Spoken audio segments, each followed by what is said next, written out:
gigantification was a sweeping Japan nation when along came a dude with an ultra attitude, a kamen rider who's the greatest kicker of Japan. And of all, man, life's too short now, baby, to not talk big now, baby.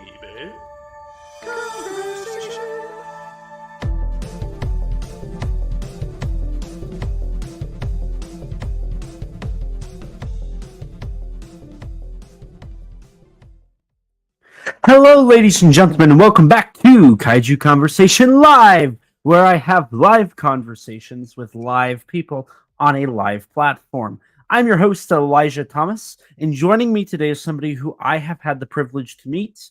Actually, I believe it was at not this last G-Fest, but the G-Fest before, if I remember correctly. I've got to meet him. I've got to hang out with him. We've got to chat a little bit. He is a man of many talents and many stories. So without further ado, allow me to introduce and bring into the chat Neil Riebe. How are you, Neil? Oh, doing good. Yourself? Can't complain too much. Just tired, but, you know, at this point, that's just every day for me. So, Neil, for anybody who doesn't know who you are, do you want to give a brief rundown of who you are, what you do, and what you've done? Okay, well, I've been a Godzilla fan since 1975. That's when I saw my first one, which is my first film was Godzilla, King Kong versus Godzilla. That was like probably early April of 1975, and that was kind of like been a fan of Godzilla ever since. Otherwise, see what's things I've been doing. Well, I probably got really active into like the Godzilla community when G-Fan came out, and I saw that they were publishing Godzilla fan fiction. So I thought, well, you know, maybe I'll just publish my own stories as well. And then that eventually led to Matt Denyon of Atomic Rex fame to solicit me to do a short story for him for his anthology Attack of the Kaiju. Of course, I have to do my own original fiction for that one, so I gave that a shot, and that actually been more fun than I thought, you know, doing like original fiction. And so, in which case, then, you know, with a little pressure from John LeMay of the Lost Films fame, I went and started writing my own original kaiju short stories, making my own monsters and my own, you know, plot, you know, story mythos and so forth. And now I've been like self-publishing, you know, novels, and so I got my fourth one out back in May. And if any luck, maybe you'll get a chance to take a peek at that book. So waiting for Amazon to drop off my author's copies. Well, hopefully we'll get to see those live. So, Neil, you've appeared on a couple podcasts before. Most notably, I know you from our mutual friend Nathan Marchand, his podcast, The Monster Island Film Vault, and one thing that I think is very interesting about you as a fan is just is the lore. You know, the journey from, you know, you brought up, you know, you started becoming a fan of this in 1975. Like that's the tail end of the Showa era.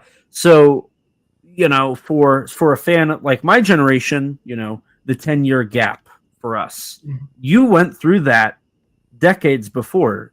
Granted, you were able to discover it in that time frame, kind of similar to how I was able to, but you had already experienced that. And, you know, before we started recording, you brought up how you learned about the Heisei films. And that was a whole nother thing. I've heard some of the stories about that, just how unknown those were until they were known. And just how amazing it was to think, wait a minute, there's new Godzilla movies being produced in Japan right now. And so I love hearing those stories. I love hearing that history, because one thing about the Godzilla franchise is it is so rich in history. You can't look at any point in its existence and not realize this is a legacy, and you've got to live through a lot of that, and that's so cool. Well, if you want to, before we dive into the Heisei, it kind of reminds me, since you mentioned about 75 being the tail end of the Showa era. So yeah, because in March of 1975, that's when the last Godzilla movie hit the theater, Terror of Mechagodzilla, and also that's when the last Ultraman episode, Ultraman Leo, came to a close, was that same month. Now here's the thing that's a little bit interesting, because as I said, I became a fan in April, like literally the following month of that year. Well, I can't remember which news network, when I say maybe it was CBS, but there was a quick news clip about Terror of Mechagodzilla being the last Godzilla movie. And they actually showed a little quick clip of the guys in the suit actors on the set fighting it out. And then they show like outside the studio, one of the crew carrying off the costume of Titanosaurus. So I actually did get because I didn't know any history of Godzilla, what was going on. I just knew they were these old movies that were showing up on TV, and I thought they were fabulous. And so I didn't realize this was like the curtain call for an entire era. So I actually got a chance to see that. But then now let's fast forward up to the 1990s. Now with that, because that was started, the Heisei series began with Godzilla 1985, and I remember going, seeing that in the theater. In fact, I just got my driver's license when that movie came out. And so my first use of the driver's license, my first use of the car solo was to go see that movie. So I took a friend of mine with me to go see it. And I had some reservations about that particular film. So I could tell right away from the movie posters, like, well, it looks like they're just kind of redoing the first one. And again, this is just how the state of things were back then, is that you had no idea what Toho was doing. You had no idea what the audience reaction was to these movies. All you know is like, okay, this is what I like. So I'm assuming this must be okay because it worked for me. So I assumed kind of like the heroic era of Godzilla of the 1970s, was perfectly fine. And I thought Godzilla versus Megalon should be like the direction the movie should go going forward, right?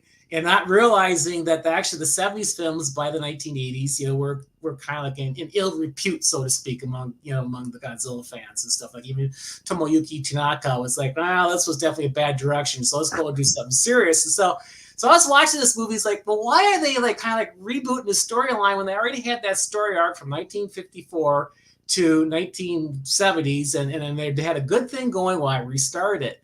So I wasn't too sure what to really make of it. I mean, I love the visual effects at the time. They were state of the art, and so that was really nice. I like that aspect of it. But I was like, but then why does this movie exist? So now we fast forward to the early 90s, and a friend of mine was saying, there was another Godzilla movie out there called Godzilla versus Biolante, and it's, airing on Showtime, and this is back in those pay TV channels where, you need some cash to have those. Mm-hmm. Like today, like you can get a streaming channel for $8 or less, and back then it was a little bit more than that a month. And it's like, so his parents could afford it, I couldn't, and he was talking about it, and I asked, well, was it any good? Well, he didn't think it was any good. He thought it was boring. But the main thing is like okay, for him to tell me that without any proof of this thing existing almost kind of felt like a rumor. Kind of like with the space monster Wang Mangui from Korea. It's kind of like, well, does this thing exist or not? All you hear is like these secondhand stories until finally, it showed up in the early 90s. I saw it, the video at Blockbuster, rented it, thought it was awesome. And I especially love how it branched directly off of Godzilla 85. And at that point, it's like, okay, I can accept Godzilla 85 because now it's a start of a new story arc. And it's a good one. So, okay, all was forgiven in that respect. But then, as far as I knew, it was just those two for maybe a good year or two until G-Fan came out. And I looked at the first issue of G-Fan, and then there was some other magazine I saw pictures to the movie poster of Godzilla versus Mechagodzilla. And I saw that, I thought, when did this come out? And they had a picture of Rodan with his wings all tore up. I thought, oh my gosh, what are they doing to poor Rodan? He's my favorite. Well, number 2 to Godzilla, So here, and then of course the Mechagodzilla they have in that poster looked, pretty intense. I thought, good grief, they must be like, just really beating up the monsters in this movie. Like, I gotta see this. And then shortly on the heels of that, I thought there was like 2 more movies in between that one and Biolante. It was like my head was just exploding. So, well, how many of these are out there? And at this point, it's a little foggy how I found out what was going on, because at the same time with G-Fan, because I had a subscription from there, so I was getting caught up what was going on in the rest of the world, so to speak, in relation to Godzilla. And then of course, you have the internet.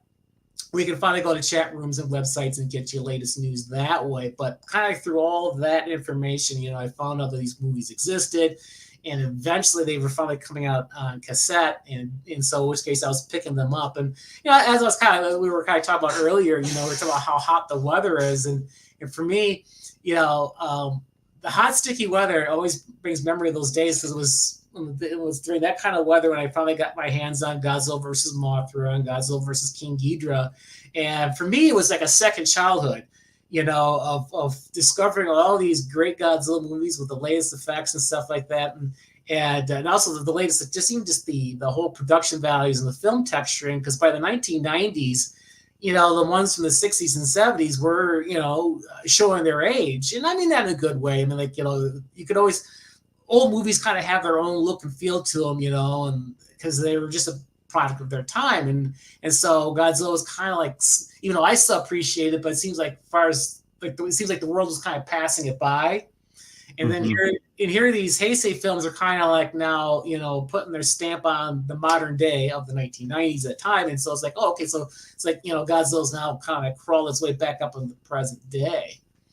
So yeah, that was a second childhood, and then of course it kind of got like almost like a second reliving the 1960s, because then Gamera started coming out. There's the 3 Gamera movies, the 3 Mothra movies, and then some other companies like Full Moon Rising decided to get into the game and came out with Zarkor and Kra, and so this was kind of like having this wonderful resurgence.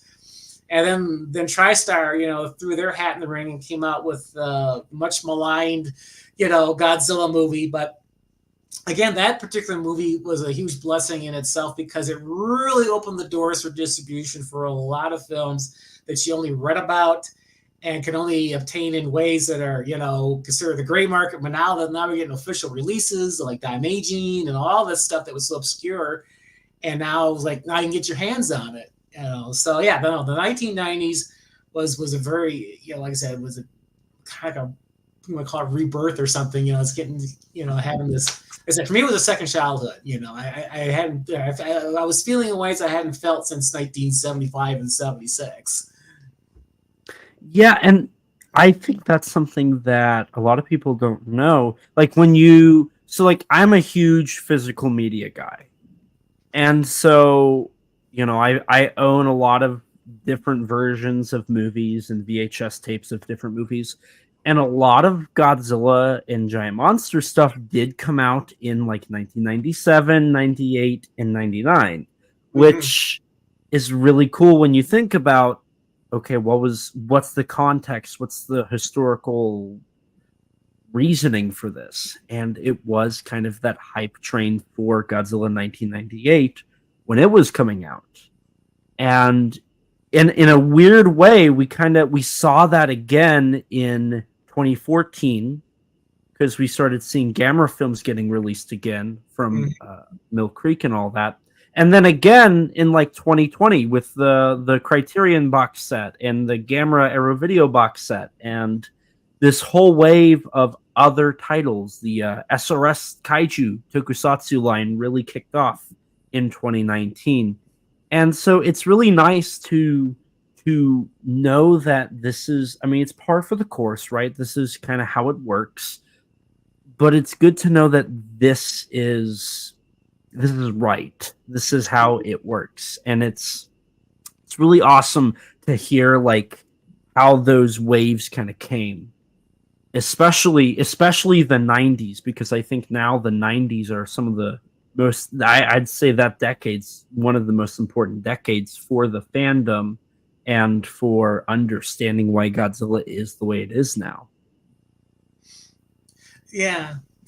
But this, now that's when you bring back, mentioned the 2014 Godzilla film, from Legendary.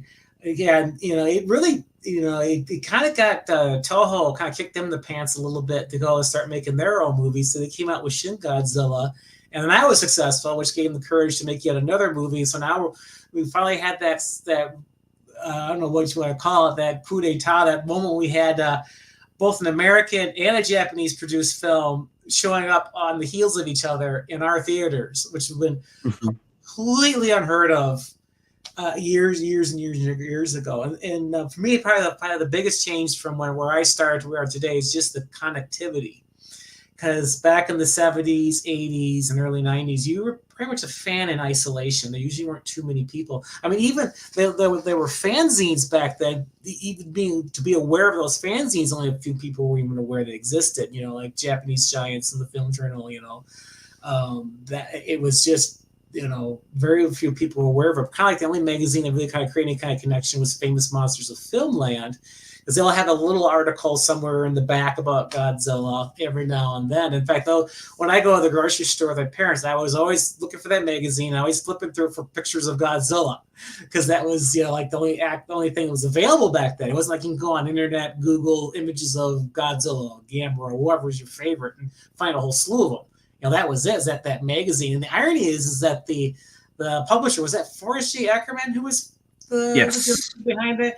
I guess my understanding is he wasn't even a Godzilla fan. Only reason why he put it in there because everyone else was telling him, people love this, put it in there. Like, well, okay, I don't care for it. But you know, so and that's kind of like, you know, how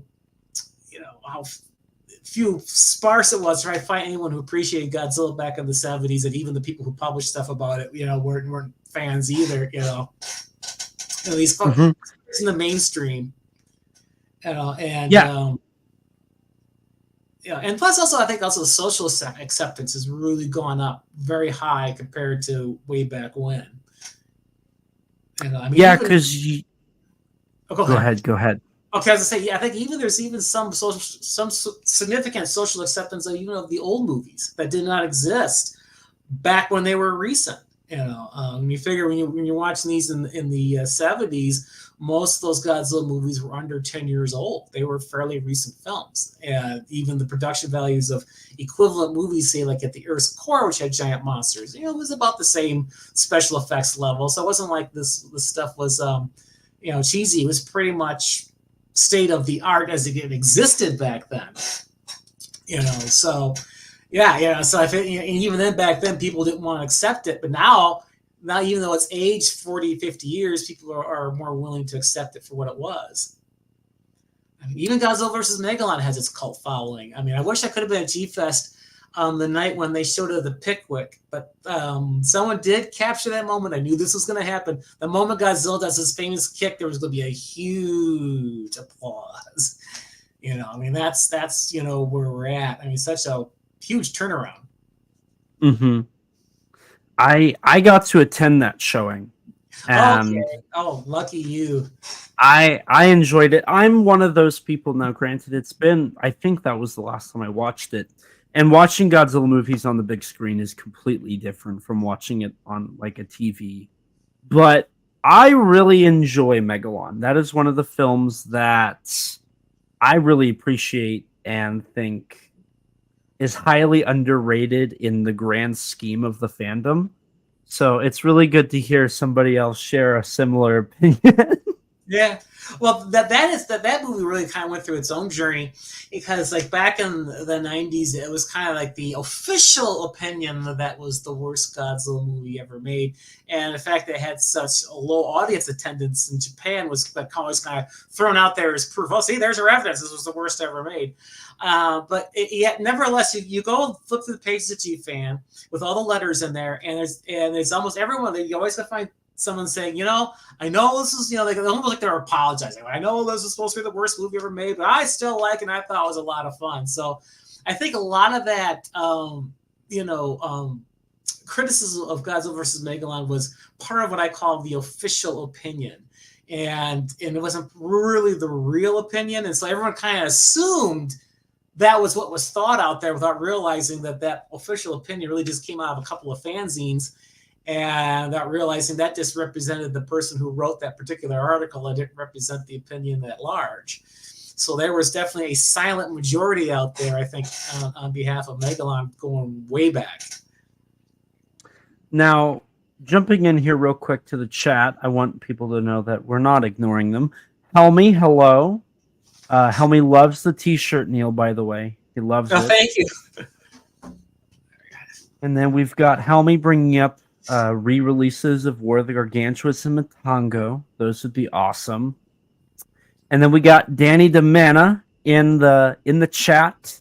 He's the one that recorded the drop kick footage. I remember watching him because we accidentally Nathan, Jared, Nathan's brother, sat behind Danny on accident. And we didn't realize it. I think that was actually my first official interaction with Danny was this moment. Oh, really? And I think you guys knew each other from way back. I think that might have been. I mean, we were on a chat together once prior, but I think that was our first official like face to face and like actual interaction. Danny just confirmed it was good. I'm not crazy. So I remember him recording that scene and just the whole room blowing up because of just how memorable that scene is. Mm-hmm. And then Danny also brings in here no knowledge of what Toho was up to, no way to know what other fans thought of each film. You just knew that you loved them. I wish more fans today could approach Godzilla from that pure perspective. And I think that's something that, you brought up the official opinion. That I love that term. That's actually really good. Because there is this mentality, this thought process that certain opinions are the correct opinions, From my era, my generation, it's the Cinemassacre's Monster Madness Godzilla-thon opinions. What James Rolfe said in those short 3-minute videos was how everybody thought of the films back in the late 2000s, early 2010s, especially on YouTube and on the internet. But then when you start to kind of look and you realize, wait a minute, the idea of this one correct opinion, in air quotes, is something that goes even farther back than that. And it's kind of that herd mentality of this is what it is. But I recently visited Danny, and he showed me some pages out of the Japanese Giants Film Journal republishing compilation book.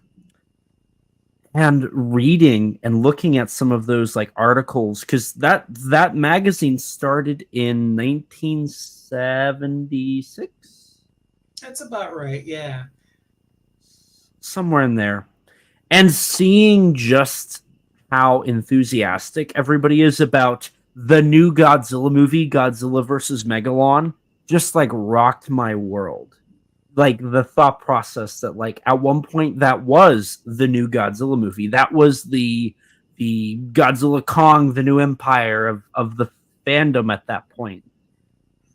And it's really fascinating to have that thought in your head and know that there was that herd mentality still, but for the most part, it was these fans individually going to their local theater and just wanting to watch these monster movies. And it's almost the purest way to like enjoy these, I feel like, is that complete disconnect from the herd mentalities that we kind of see now. And I love that thought. So go ahead. I was going to throw a little shout out to Danny because one thing I really admire about him because he's a I hate to use the word youngster, but compared to this old man over here, you guys are kind of youngsters to me. But anyway, one thing I so appreciate about Danny there is his love of the old movies. As I was telling before, back when I was a kid, back in the 70s, right, and like. As soon as Star Wars came out, all my peers like, okay, it has to be this level of production level this level of production or special effects or better. It can't be anything worse. So anything older than 1977 instantly became passé. No one cared about any of the old monster movies. They used to like the old Universals and those old black and whites, but outside, oh no, we don't care about those anymore. I was like the last person, as far as I knew, who still loved those movies. And then I see Danny's post, and he's got like come up with all this wonderful, intricate detail of all these classic horror movies and monster movies from the 50s and 40s and 30s. And it's like, where was he when I was a kid? he was the friend I should have had back in 1978. When we talk about 30 years too late there, Danny. when we talk about classic monster movies that resonates, one of the ones I always think of is Forbidden Planets. I love that movie, and I think it's aged like such fine wine. The effects, you can kind of figure out how they did them, but it's really nice to it works. And even though it's old, in air quotes, the biggest air quotes I can do, I think like films like that just really can stand the test of time, and they're timeless, and they come across as these really awesome classic films that, I would argue may never be topped, especially like in certain regards. Robbie the Robot's iconic. Yeah. The creature from the id, horrifying. One of the scariest monsters I remember watching as a kid was that creature. Just, it's invisible, and you just see the footsteps and the creepy music. And as it enters the force field, like you see this outline of this like crazy monster that is invisible outside of these like electrical, mishaps from the force field. And it works so good. And in a way, I wish that we still had monster movies like that to create such an interesting world and kind of explore it even more. And maybe not really like remake Forbidden Planet, but kind of do similar things and explore other ideas similar to that. Well, one thing I would love to have done if I became a filmmaker is do a little experimentation, kind of like what you're talking about. It's like, well, can movies like that be made today? And I thought it'd be really cool to make a fourth chapter to The Creature of Black Lagoon, but film it as though we were in 1950. So the last one was 56, 1957, black and white film, and then create the sets and the camera setups that would pretty much match the way they done it back then. Try to make the film with the same or very similar gear. Then you hire actors and everything, have them all dressed up with the 50s hair, the 50s clothes, and all that. And then come up with a very simple, straightforward script with a clever idea. And then, of course, remake the old rubber suit and find someone who can swim in the thing, and just go from there and bring back the old music and just see how it would resonate with the public. And then, like I said, it would basically be a 50s movie made today. Because theoretically, you can do wherever you want. If you want to go make a silent era film, there's really nothing to stop you from doing it. And if you really want to try to replicate what they did, just find some actors who kind of can act in that sort of that theatrical style that they had back then, and that'd be interesting. You kind of like looking at sort of like an art form rather than as a commercial product. I think if you can get a team together that can think that way, they can then probably study the old 50s movies and figure, okay, this is what we do, And of course, the important thing is don't overthink it, because they didn't overthink it back then when they made their movies. Just do it straight, and see how it would go. Personally, that would be a good gamble. Yeah, I would agree with that. You brought that up. Now, this isn't necessarily the same thing, but one thing I loved about when Godzilla -1 was in theaters, when Minus Color came to the States, I remember so many people that were older were talking about how it was so true to like the original movies. Like I heard a lot of people talk about how Godzilla minus color felt like a 50s movie. It felt like they were back as a kid watching these movies on TV or in the theaters. And that was one of the most memorable moments of minus color coming to America, for me at least, was getting to hear these older fans, you know, have that nostalgia kick of, you know, this is just like what I grew up with. And I love that. You know, it's not 50s effects. It's not the 50s style per se, but it was close enough that they could remember those times. And I thought that was really magical. Yeah, to kind of dovetail off of that, one thing I want to do, if that becomes available in physical media, is do like a triple feature, you know, and watch that one first, do it in chronological order, since that was 1940s, and then the original Godzilla 54, followed by Godzilla Raids Again. You know, and just to, you know, just to have that whole black and white experience, you know. Mm-hmm. That would be a really good idea. I might have to steal that, Neil. I've done triple features before when I have an afternoon open. Like the last time I had an opportunity to do a triple feature for myself, I did like the Minya saga. You know, Son of Godzilla, Destroy All Monsters, Godzilla Revenge, all in row. And actually, it's a really interesting when you watch those three movies together.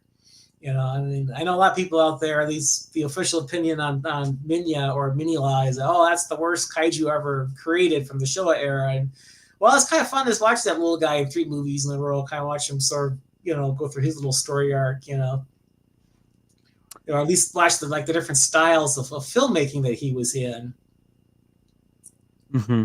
I remember, I haven't listened to all of it, but I know you talk about in your Monster Island Film Vault episode on All Monsters Attack how that film kind of resonates with you. And I thought that was such a fresh take on the character. Let me get my hair to not look like I'm Alf. Well, pretty soon you'll be like mine, where there isn't a whole lot there to comb back, you know. So don't worry, it'll fix itself over time.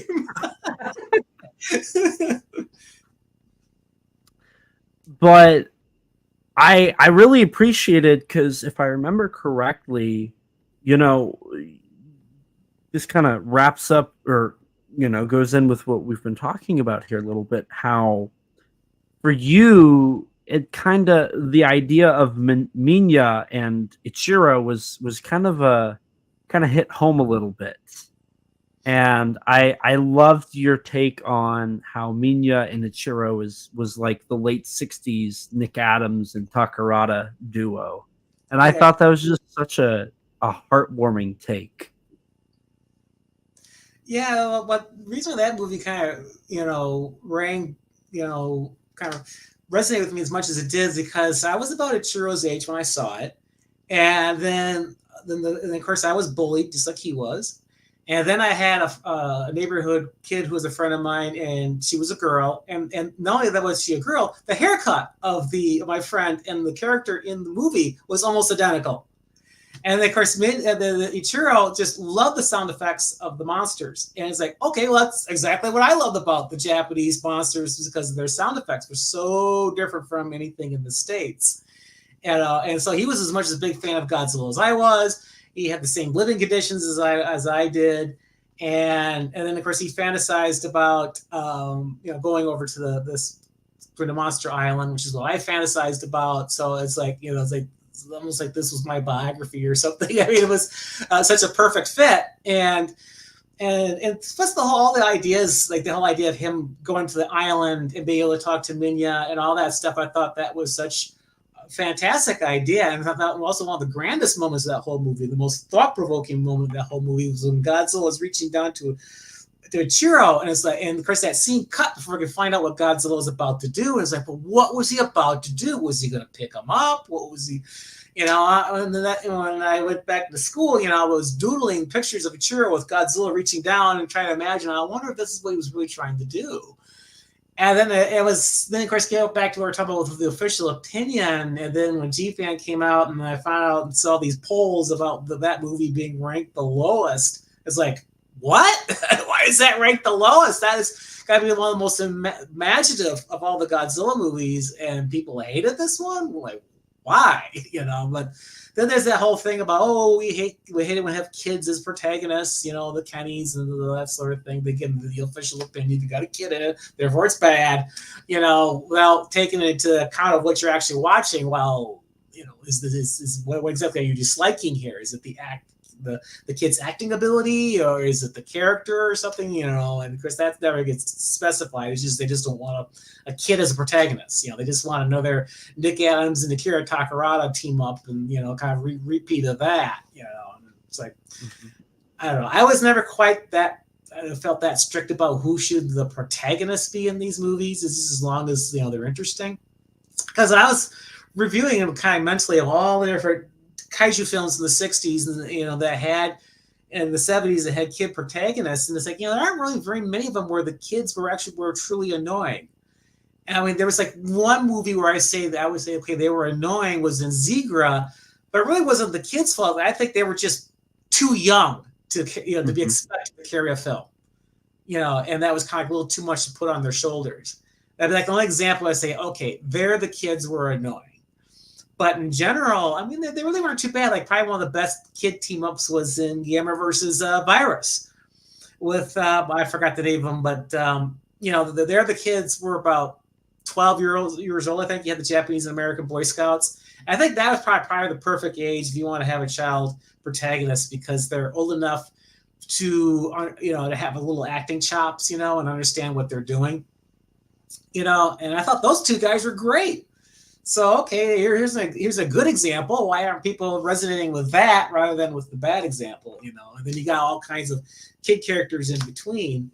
And then you got the original Kenny from Gamera 1965. Well, there you can kind of make the argument that this is kind of like a rather annoying character because it was written that way with this weird obsession over turtles, and so okay, I can see there, but like I said, I just gave you 3 examples, and so it's like, well, what exactly about this that's irking people?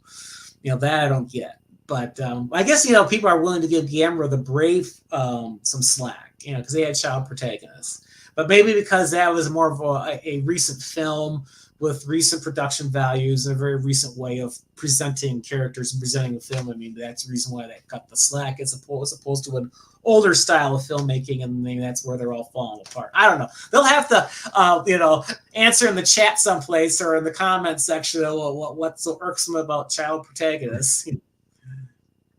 Yeah, you brought up Gamera the Brave. That's one of my personal favorites. I love Gamera the Brave.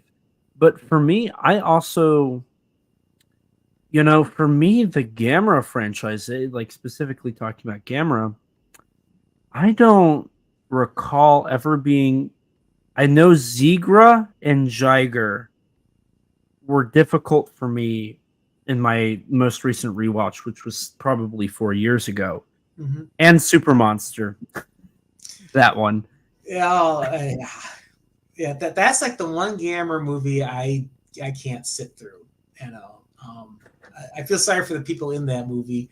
I mean, it's quite obvious they had no money, and they were. I can't remember what the actual circumstances. It wasn't like a Yuasa trying to fulfill a contract agreement, and that was kind of about it. Everyone's kind of like a little bit strong-armed into doing it. And, I mean, Mafumu Miyake is probably the best part of that whole movie. But other than that, like that dilapidated Gamera that they made for that one shot, and then the throwing in segments from Galaxy Express 999, it was kind of a, like an odd insertion. So it just was a bit hodgepodgey, Although I do remember the first time I saw that, it was on MTV, and this time I was like about high school, and I had a 13-inch TV, black and white, in my bedroom, and I happened to wake up middle of the night, and I just thought to just flip on the channel and see what's on, and there was, Gamera Super Monster. Now, the thing is, I was still pretty much in a sleep stupor, and I wasn't too sure what I was seeing, because the thing is they showed all the clips of the old Gamera movies I remember seeing as a kid. So when I woke up in the next morning, it's like, Now, did I see a Gamera movie last night, or did I just dreamt that I did? I was kind of having a dream of from way back when, when I saw these films. And it took a few years. I thought, oh, that was a real movie. And I thought, well, I got to see this thing. And I was like, oh, and I wish I hadn't seen this thing. Or I was just sick with those warm, fuzzy memories I had when I was, like I said, in a kind of a sleep stupor and you barely see what I was doing. I just had this vague, foggy images of seeing Gamera flying through the air, That's hilarious. That's like Gamera Super Monsters, your sleep paralysis demon. Yes, exactly. Now, it's interesting you said you had a hard time sitting through Jiger, because Jiger was my first Gamera movie. And I remember, of course, then again, we're talking like 1976 at this point. It was probably around May, I think. I got my notes here. I can look it up. But anyway, I remember seeing advertisements for that movie. And they, of course, they had that scene. This is what they showed a lot in the commercials, where Gamera had kind of a piece of, was it Tokyo Tower or wherever it was, that scaffolding looking thing. And so he had that. And then Jiger came down, landed on one end, and he got knocked up in the air. Now, my impression back then, my understanding of entertainment back when I was 6 and 7, that cartoons for kids, live actions for adults. So, therefore, all these monster movies I was watching, as far as I knew, they were meant for adults because it was live action. And so when I saw that scene, I thought, wow, they're putting this in an adult film, something you see in a cartoon. I mean, to me, that was edgy, And so I thought, I have to see this. They're actually putting this in a live action adult film, something you see in the cartoon. And so, of course, I just absolutely just loved that whole movie, from start to finish. And that was my first Gamera film. And of course, Gamera was definitely very different from the way Godzilla was done. Like, for example, when they tried to revive him by sticking those wires in his mouth and his head and his forepaw turned white after he got impregnated with the little baby Jiger. And that was Now, what's your perspective? So because you watched it recently, so what were you kind of like, what's about it that's not really working for you? See, I think real quick, hello Kaiju Kim. Hi Kim. Jiger, so if I remember correctly, I really do need to rewatch the Gamera films. I want to say my issue. I was binging them. I did all the Showa Gamera films, and I think part of it was just the foul taste of Zegra remaining when I was watching Jiger. Mm-hmm. But I think a lot of it too, and this is a weird critique, and I'm sure this eventually is going to be altered, but I'm not the biggest fan of the lack of budget on Jiger. By the end of Guiron's one of my favorite Gamera films, so I'm fine with low budget, but it seems like after Guiron, Zegra was pretty low on the budgetary level of the Showa Gamera films. Jiger, if I remember correctly, was slightly higher. Yeah. But it still suffered that lack of funding that the Gamera films had post Guiron into Zegra. Well, one thing I think was really kind of hurting those later movies was the composer, because the way his music wasn't really aimed like I don't remember the name of the composer without my notes, but the original composer they had from the original Gamera to Gauss really knew how to do like make big sound to make the monster seem big. He kind of had his own way of doing what Ifukube was doing. Mm-hmm. And whereas this other composer was basically kind of doing children's films. He wasn't trying to make the monsters seem big and menacing. And so unfortunately, that music does make those movies feel as cheap as they look. And there really isn't much in there for really catchy tunes either. Except for in Zegra, the chase scene was catchy. But other than that, most of that music, was almost kind of grating on the ears. Like the one for Guiron, that has been kind of the worst Gamera soundtrack. Even though I love Guiron, but that soundtrack was terrible. I hate to say that, but that's just my feeling on it. Because the reason why I hate to say it because that composer is an award-winning composer. Really? So he has the guy who was doing it had some real good music chops. So one thing I could think of is that maybe Yuasa, who loved kids and wanted these movies before kids, was probably telling him, "Give me a kid soundtrack for a kid movie." That's my theory.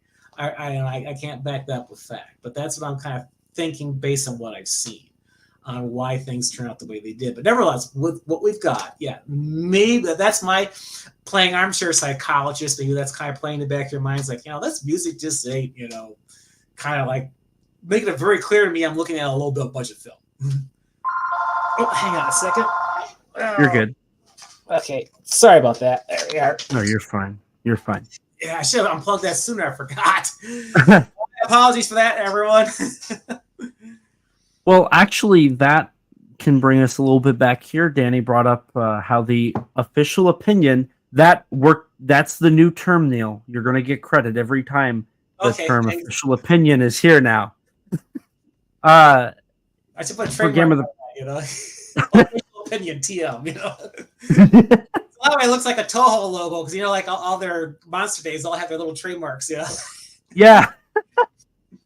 Gamera the Brave was unwatchable garbage. Imagine hating a movie that wonderful. And that was something I've never been able to understand, which is why people hate it. Because I thought, one of the beautiful things about the Gamera films, just across the board, is they do have heart.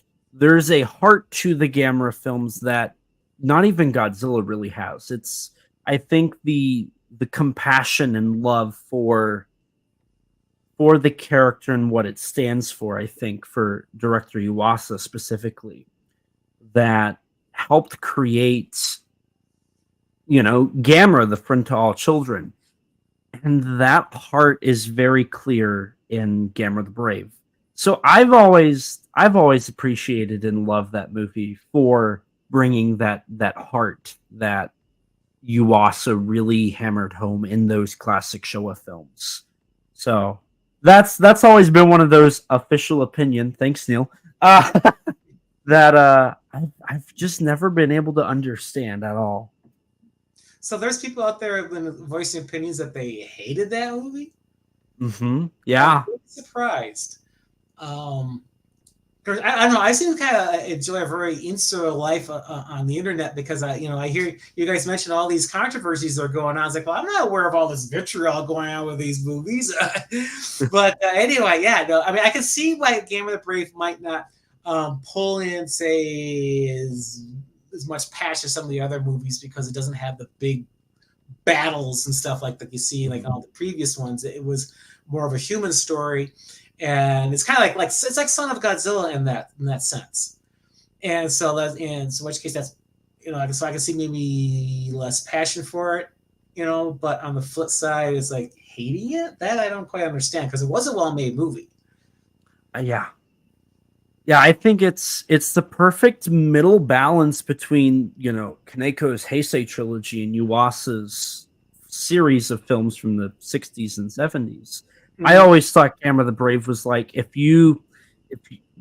it doesn't matter if you're a fan of the Heisei trilogy or if you're a fan of the Showa era, you're gonna love Gamera the Brave. It's like the perfect middle ground between the two.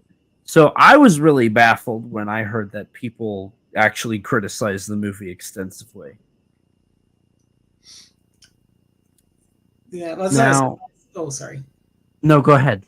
I said I was not really surprised at that. I guess apparently there's also this. I guess people are butting heads over which is better, the MonsterVerse or Godzilla -1. And it's like, seriously, it's like there's like we were talking about earlier. There's so many different types of kaiju movies now, that can appeal to different tastes. And it's like, okay, aren't these people aware that sort of like the style of GXK and the style of -1 has been around since the 1950s. You had the serious films, and then you had the action adventure films. So it was like, why is this now so different compared to everything else? I mean, to me, this is all just part of like how the ball rolls. I mean, sometimes you get these different styles, And so why is someone saying, well, this one's better than that one? Because as far as I know, they're not making these comparisons with the older movies, saying 54 is better than Megalon. And it's just, for whatever reason, they take the two recent ones and pit them against each other, which I don't get that. I never thought about in terms of the context of, there was like your creature from the Black Lagoons, but for every creature from the Black Lagoon, there was two like Plan 9 from Outer Spaces. That's I actually never thought about that until you just brought that up. That's actually a really good point. I would think I figure these must be like some youngsters out there that just haven't have the history like this old kaiju codger over here that's seen all these different changes of styles over the years, and so like I said, to me that's just par for the course. And I'm glad they do have these different styles. So imagine if both these recent movies had the exact same style. I mean, it'd be almost like they're kind of like regurgitating what you just saw. Now, speaking of -1, Helmy asked a little bit ago, what was your final count of watching -1? Neil, I've pretty well established I've watched it 30 times in theaters.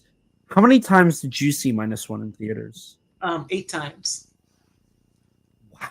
Okay. So there's almost 40 between you and I. Yeah. And then I think Kim, all of us owe you a big thanks for the number of times you saw it, because now Toho has the money to make another one. And then my buddy always says, like, people are asking, well, how much do we that make? Well, I said, well, just ask Elijah. Most of that money of it is. Yeah. I feel like I almost deserve a producer credit. Yeah. But speaking of -1 and speaking of this, the journey of cinema, from what I've been able to gather, Neil, you talked about how for like All Monsters Attack or Godzilla's Revenge, you kind of created some ideas in your head of like what happened when Godzilla interacted with what would have interacted with Ichiro. So how did the giant monster movies that you grew up with, how did those help drive you to become a creative and write the books and the stories that you have? Boy, I never really thought that much of it. I think this is kind of like a natural extension because, as a kid, I would draw a lot of pictures of giant monsters of like my own. And like one thing I would often do would have like Spectreman and Godzilla, since those were like two of my big favorites back then when I was a kid, team up against monsters that I made up. And so, and of course, that's something I sat and daydreamed about as a kid. And so then when there came the opportunity to write about this type of content, it just kind of like a natural extension, of, what I've been doing, Although when I didn't create all those monsters, I wish I had saved those pictures because they simply would have came in handy. Because as I mentioned at the start of the show here, Matt Denyon came and asked me to, write my own original kaiju story. And actually, I dragged my feet, for the longest time of writing original stories because I always kind of figured, kaiju really are kind of a visual medium. And so if you kind of look at what their habits are with their hobbies, it's first they get their hands on the physical media. Well, that's just kind of tied between physical media and toys. I mean, sometimes almost maybe toys might be kind of winning by a nose, but toys, physical media, and then in descending order, you're going to have like video games, comic books, and then books with lots of pictures in it. The whole idea of reading just prose only, I didn't think it would appeal to a lot of people, and I think it probably doesn't because kaiju are originated as film, you're going to expect to see the monster and hear it and have music. And with the book, you're not going to have that. It's going to be dead quiet, you and the text. So that's why I dragged my feet for long. I figured if I'm going to write about monsters, it's better to do fan fiction because then, people already have the picture of Godzilla in their head. And then you got sites like fanfiction.net already has, well-established lots of kaiju stories Toho tie-in Godzilla stories. Lots of people reading them because they love Godzilla and they want more Godzilla, and that's one way they can get it. Now, as far as original fiction, I said it took basically an invite of another author to get me to do it. When someone offered me a byline, my vanity says yes. It never, it never, drops a chance to write something. So I went ahead and wrote the story, and I said the only reason I pursued it because it was a lot of fun. But getting back to my original point here is that when he asked me to write that story, he's like, "Oh crud, I don't have any original monsters." Because I lost all those pictures, got thrown away. I don't remember who they were. I only remembered one monster from my childhood. It was because he was the only one I gave a name. That's the reason I remembered him. And so he became the star of my first original, kaiju story. And then I had to kind of go through my fan fiction. So I did make up a couple of original monsters. They weren't very well thought out because they were just there to be an antagonist to Godzilla. Godzilla was the main show. So I didn't worry too much about their design. And it's like, well, I guess I have to kind of cobble these guys together with my last monster I remember from childhood and make a story with them, do the best I can. But, like I said, because it was fun, and then because our mutual friend, John LeMay, was kind of pressuring me. He's like, yeah, you got to write your own stuff. You got to write your own stuff, and you got to write novels and short stories. So I said, okay, fine, I'll do it. And so that's pretty much how we got to where we are today. And that's, like, I don't know if you can see very well, but, those 3 books right there that I self-published, it's kind of the fruits of my labor there. You can see, I see them a little better. I'll bring one up close. Of my own self-published kaiju story. So here's, I'm trying to get this so it doesn't be off kilter, So this is the story I wrote myself, and I did all the cover art, and the design front and back, and plus did all the design work in the middle. And then one thing I always have in all my stories, like I said, because this is a visual medium, and I respect that of the fans, all my books have a kaiju gallery. So that way, when you page the book, you can see what the monsters look like, and that way, they can stick in your head just as well as a movie monster. And then I also include little bios, so that way these guys are all fleshed out in your imagination. So when you're reading all this boring text, the monster can actually stand out, and you can really enjoy it as much as you enjoy a movie. So that was my self-promotion segment of our show. I've never about tradition.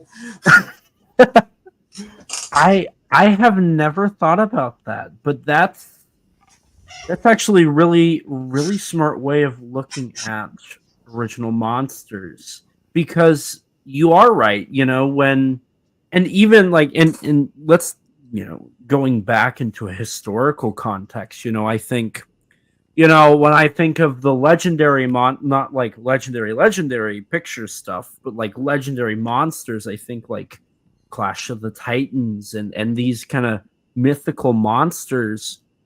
And there's paintings and pictures of them that really stick with you more so than the stories themselves, because that's the scary idea. These are the monsters that cause this, and then from there you have these actual visual representations that really strike fear, I would say, in a lot of the readers or listeners or watchers brains. And it's kind of interesting because I've always heard the idea of whatever you're afraid of, you think is 10 times scarier than it actually is. That statistic of like, you're actually more afraid of what's in your head than what you actually see. Yes. But monsters kind of do need the visual representation almost to be that. And I think that's actually a really cool thought, because it's absolutely true. Yeah, it actually is not just limited to fear, but also the whole spectrum of emotion, fascination, sense of wonder, the whole design, the color, all those different aspects, go into it. And this is why, monsters in general do have a very big fan following, because people I think are drawn by the design. I mean, kind of the way it kind of buttressed my point, like when the horror movies were becoming in vogue back in the 1930s, Universal was kind of the top dog because they can afford to do monster makeup. And, the Frankenstein monster, and the mummy and the werewolf. And so, whereas other movies didn't, have that luxury, at least most of them did not. And so then, of course, then, people flocked to the Universal because they were probably the design of the creatures, Jack Pierce's makeup was what drew them in. It was, fear and probably fascination as well that played into that, because there's, if you go and look up horror movies in general, like, so you go Google on YouTube or Tubi from the era of 1930s and 40s, you'll find out there's a lot more horror movies that were made back then than you were probably aware of. A lot, but they really haven't resonated as much because they don't have a cool looking creature design in there.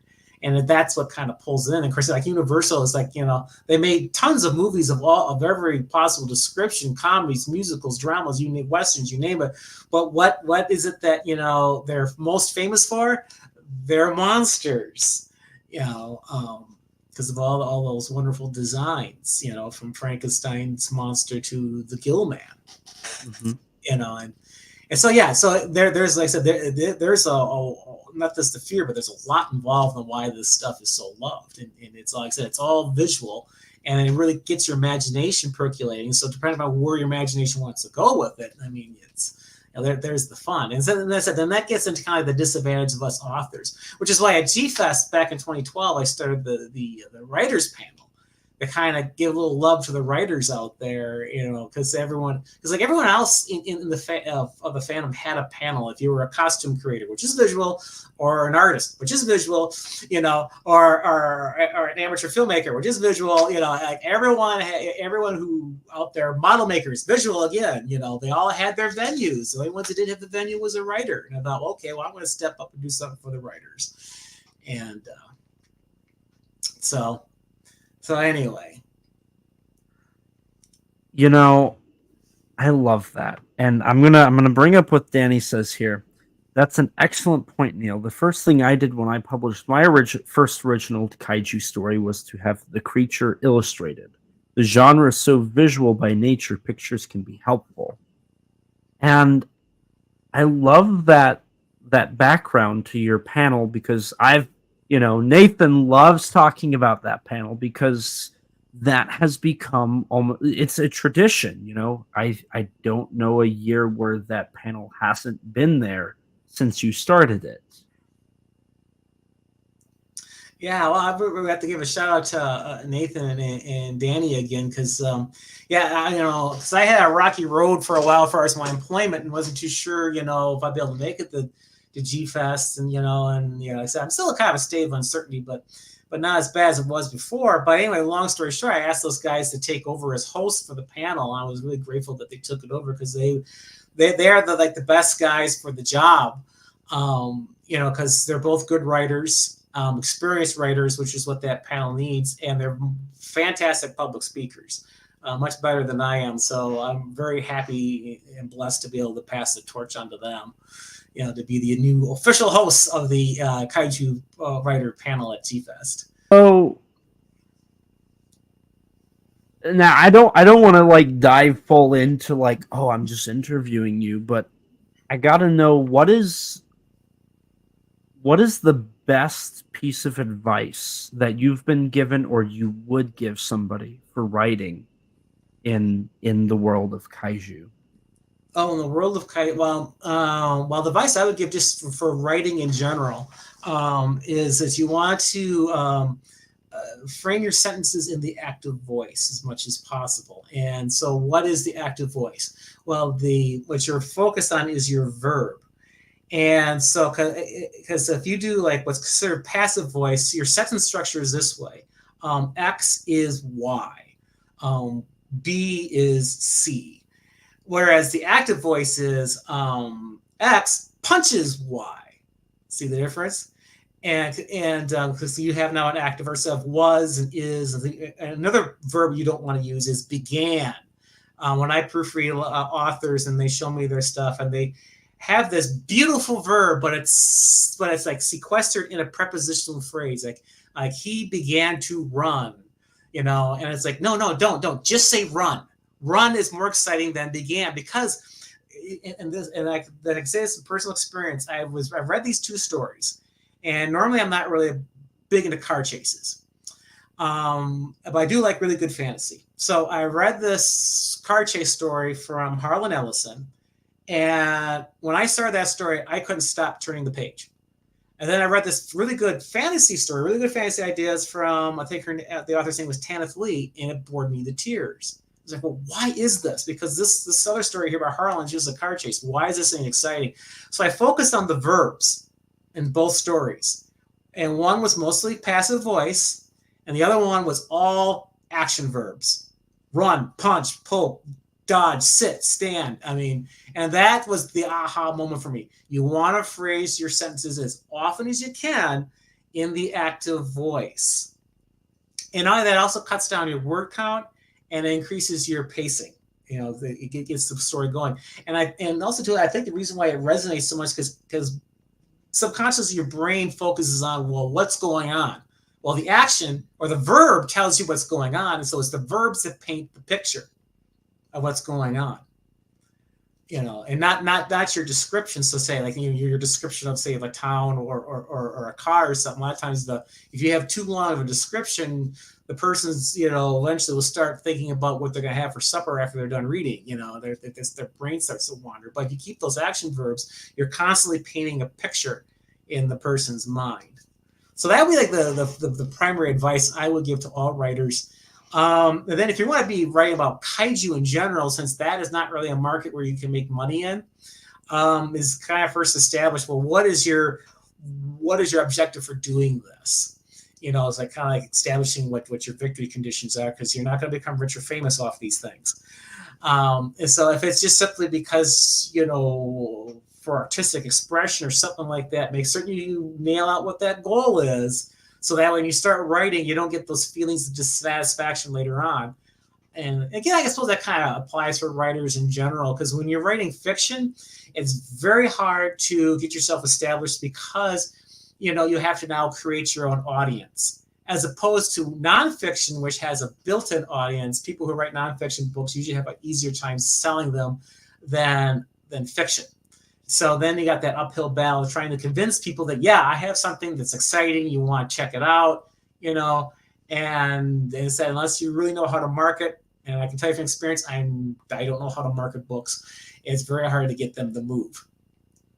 And so that's where you have to then you kind of have to redefine what it is you're doing. Because if you don't figure out the reason why you're doing it, and then your subconscious is going to kind of focus on on things like the fame, the book sales, and that kind of thing. And you're writing, and it doesn't seem like it's going anywhere.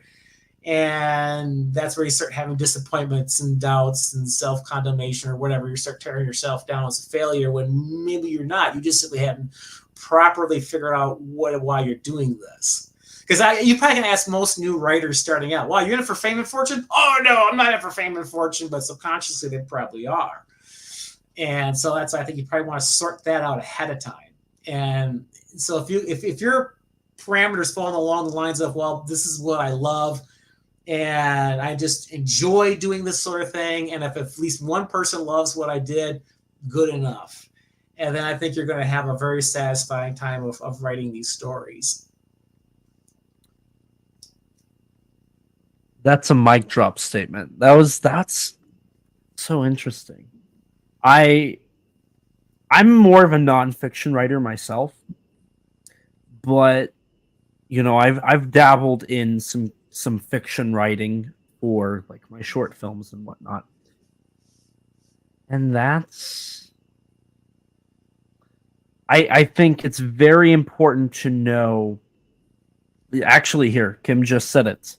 Knowing your why is excellent advice for any line of work.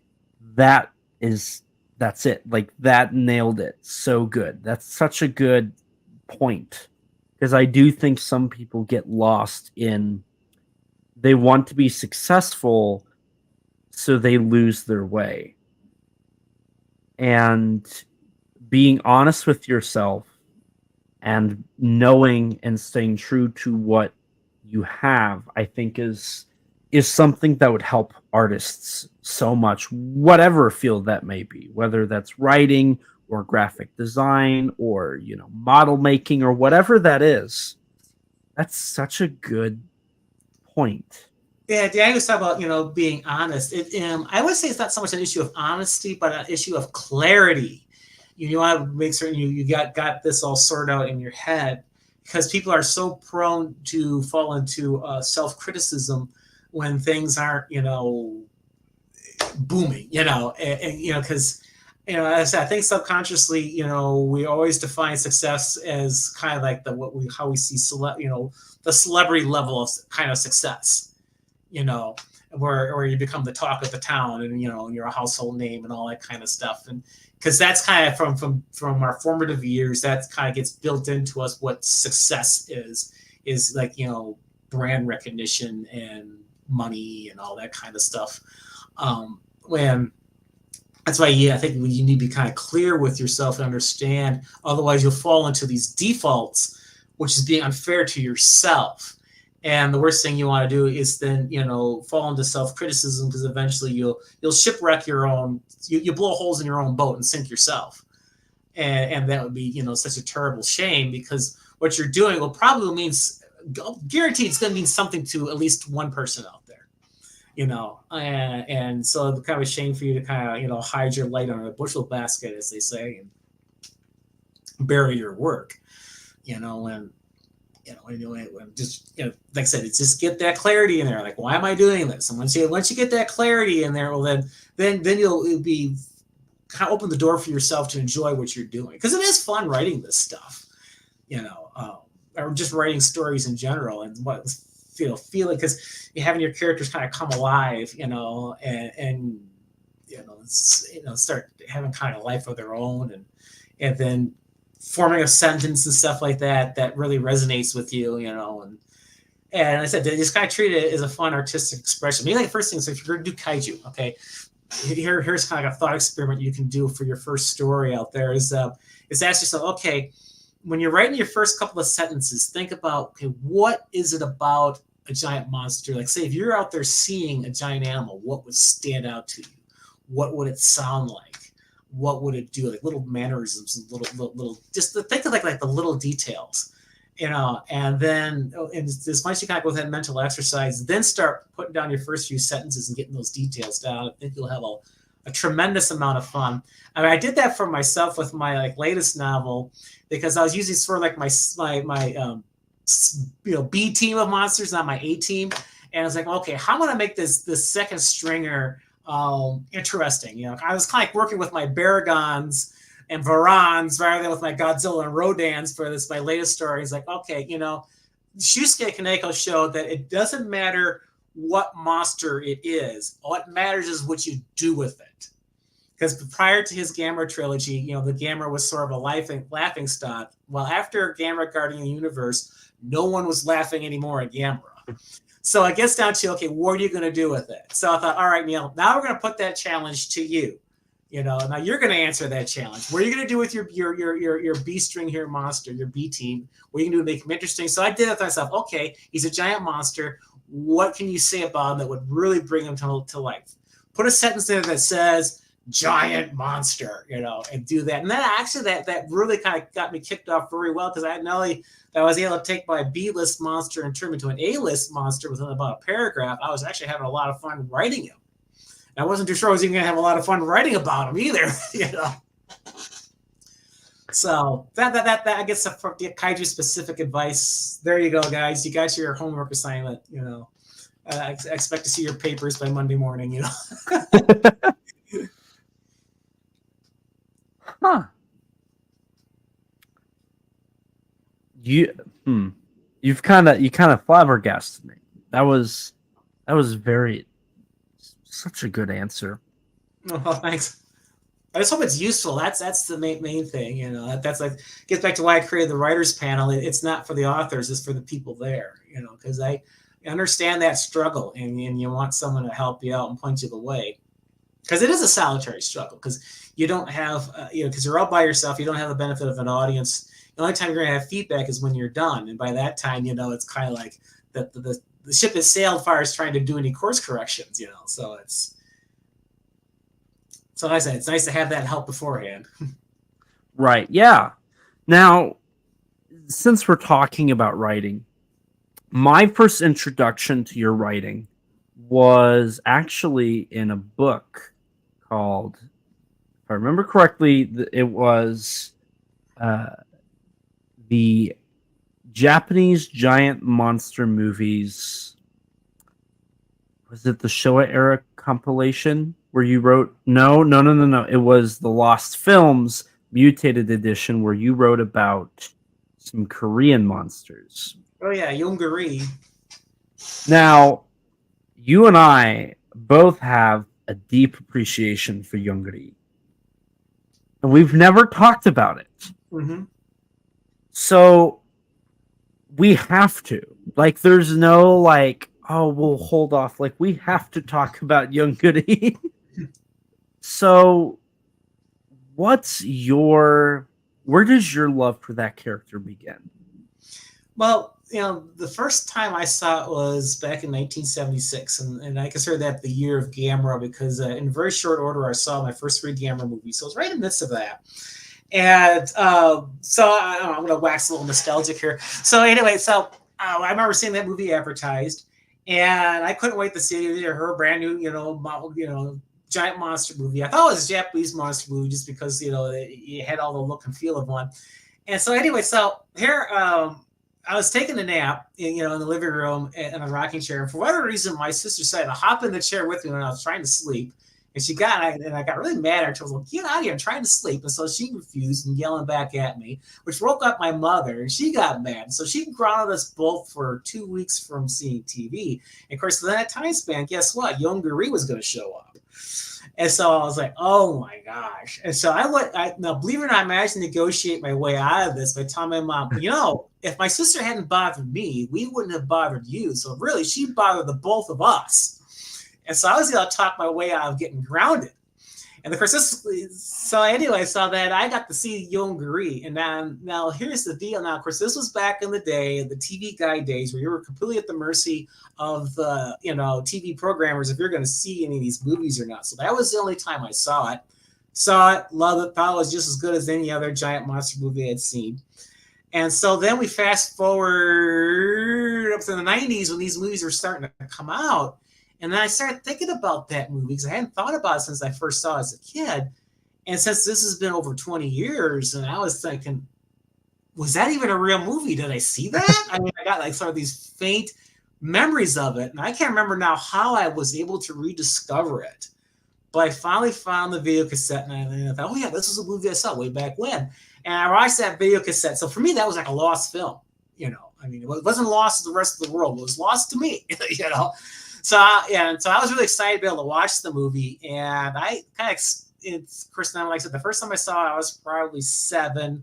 The second time I saw it, I was like 27, and so it did not wow me as it did as a kid. I was actually thought, well, this is kind of slow paced from what I remembered it, and so I had to kind of go through that point, like where kind of like the same thing a lot of Star Wars fans had to go through when they saw the Phantom Menace. Is like, okay, you saw the first Star Wars movie when you're 7, so you're expecting it to blow you away the same way it did when you're 7. It's like, okay, that's just not going to happen when you're 20, when you're in your late 20s. So I had to kind of like rewatch it with sort of like a mental reboot of remembering, okay, you're not 7 years old anymore, and there's been a lot of movies made since then, so you're going to have to kind of, adjust your thinking. So when I rewatched it again, I was able to appreciate it a lot more. Not, of course, the same way when I was 7, but so I really kind of appreciate it because it was more for the fact that it was, okay, not made by Dai, not made by Toho. This is someone completely different trying something on their own, a brand new design. And the fact that it's just, it's its own thing. It's like, say, if you're getting kind of tired of rewatching the same Godzilla movies and the same Gamera movies, you got Yongari as your alternative. You want to watch some good old-fashioned Showa era action. There it is, without having to, retread the same, without saying Monster Zero the 1,000th time. You got this one, and And I think this movie deserves a lot of credit for what it is especially when you start looking at the context of what the state of the Korean film industry was back then. This was a huge technical leap forward. And here's the thing too, they had a lot of monster screen time, a lot of it, and most of it was pretty darn good. I mean, you had a couple moments are kind of what I call the conga moment, where the scale is completely off. Like, it's kind of the problem that they had in Conga, if people remember that British movie from way back when. So, I mean, aside from that, I mean, it was some of the effects I would say were almost better, like with the jet scene. Those jets, so they swoop in there, they flew those things in really smooth. If you kind of figured compared to other wireworks that were going on at the time. And then you also got the situation where like the suit head and the prop head were very consistent. Whereas in Toho, a lot of times the prop heads and the suit heads, they didn't match too well. Whereas in this movie, they did. And it's like I said, like a lot of people make a big deal of the fact when Youngri fires his flame, you can see the nozzle in his mouth. Oh, you can see the nozzle in the mouth. It's like, okay, you're overlooking what's really significant about the scene. That prop head is identical to the suit head. How many movies back then did you have that? Right. Yeah. And then you had the eyes were fully animated. They opened and closed and they looked around. There weren't too many Toho movies that were like that. And there was a reason for that too, in my opinion, because Toru Suzuki, he originally started working for Toho, and he was the one that kind of pioneered that whole thing with the eyes. And so he joined the Gamera team of effects artists, and of course the Gamera team of effects artists were tapped to do Yongari. And so a lot of the innovations that were going on with the Gamera films were going over into Yongari. In fact, once you know who the effects team was, then you can really see a lot of parallels. Like, for example, the missile scene in Yongari, like that bunker where the missiles come sliding out on the rails and they raise up. Well, if you look at Gamera versus Baragon, it's not the same prop, but it's the exact same design, filmed the exact same way. Well, of course, it might have been the same prop but refurbished. That's one thing I never nailed down, but it just uncanny that it looks so similar. So anyway, I mean, it was. I never don't quite understand some of the modern dislike for that movie. I know the dubbing, in some spots doesn't do any favors, like with the soldiers saying, well, they're going to shoot missiles any minute. And then he kind of loops himself around in his dialogue. And I was like, well, what was going on there? Because I doubt the original Korean dialogue was like that. Right. Aside from that, like I said, it's a straightforward movie with decent monster design. Like when he first came out of the mountain there, I mean, that was a very beautifully edited scene. The whole build-up, the sound effects and whatnot, with the earthquake and the building off the side collapsing. And then you got, the mountain starting to cave in. And then when you see how the mountain kind of sink into itself, that's when you see Yongari rise right up, And then you got kind of cut scene back with people giving the evacuation orders and the tanks being deployed. And when the tanks show up, the tanks, the way they animated those things, those kind of puttered around on the set. Also, they were pretty slick the way they were maneuvering those. If you go again, compare how they were animated in other films, I mean, they carted around pretty nicely. And then you go back and forth with the sound effects between them shooting at Yongari, then Yongari reacting to it, and him cutting his way through the wires, and finally he sets them all on fire. I mean, that was a well done scene. It was a good opening scene for him, kind of the good, like, what do you call it, kind of that first impression. They had a really good introductory scene. They gave you a good impression of that character. So yeah, I don't know. I mean, so like, what's some of your thoughts on that film? So for me, Yongari was, if I remember correctly, that was one that I watched on TV. I first saw it on TV. And I just remember being very interested in it because it felt so familiar yet different. There's. Go ahead. If you don't mind me interrupting, I think that really sums up exactly what I'm trying to say. And that's kind of the appeal there. It's like you can watch the same thing, yet it doesn't feel like the same thing. Mm-hmm. And it was because it very much has the effects level of a Gamera film from the mid to late 60s. But it also has a whole nother layer to it. And you can tell that the original Korean version, which we can't access, unfortunately, had a lot more too. And it's a little sad that we can't get that full version, but we can still see what remains. And what remains is still a very exciting movie. And there are various campy moments in the film that, anybody who's watching is going to be like, oh, that's kind of funny, when young Gary does his little dance and all that. Like, those are campy, fun moments. But I think that helps add to it. I really think that adds the charm that so many films somehow miss, especially in the modern day. That charm is still there, and I love that. And I think part of it too is, for me, I've grown to have a very deep appreciation and love for like Korean giant monsters, especially. So knowing that Yeongri, while not technically the first Korean monster movie, really paved the way for Korean cinema. Like you said, it was a very important film in a historical context for Korean cinema. Yeah, because with Korea, they one thing that they will help people if they can just get their hands on the commentary for that movie. Because Steve Rifle and his co-host really sum things up very well by pointing out that South Korea at the time was basically a third world nation. As far as like they're where they were financially and gross domestic product and all that. Because they still are kind of bouncing back from the Korean War, even though this is still the 1960s. That they, like I said, they didn't have much for resources, and so they didn't really do a whole lot of special effects movies. And but one thing that was interesting is that they really cranked out a lot of movies very fast. So it was like, I think I read they pumped out like 250 movies, in 1 year, and so it wasn't really unusual for movies to get lost because they were just kind of like shot out there as a one-time thing, and they never really anticipated an aftermarket for their films. And so a lot of them, kind of like what the BBC doing was with their TV shows, they're taping over them, or they're just disposing them, make room for new films for storage. And so, that's how the original Yeongri, getting lost, and why Wang Mang Wee was lost for such a long time. That was actually very normal for them.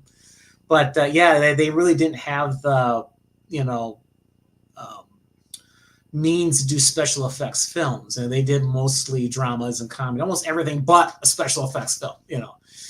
And anything that they can make very quickly, and so now you had Yeongri that required sets, which requires time, and money and craftsmanship and stuff something they hadn't really had built up. And so for them to come right out of the boat and come out with that movie with no background in that sort of thing is really, I would say it's almost equivalent with the original Godzilla, because the original Godzilla is kind of the same circumstances, where Tomoyuki Tanaka was making a motion picture that was heavy on special effects, but there was pretty much almost no special effects artists and no special effects tradition in Japan yet.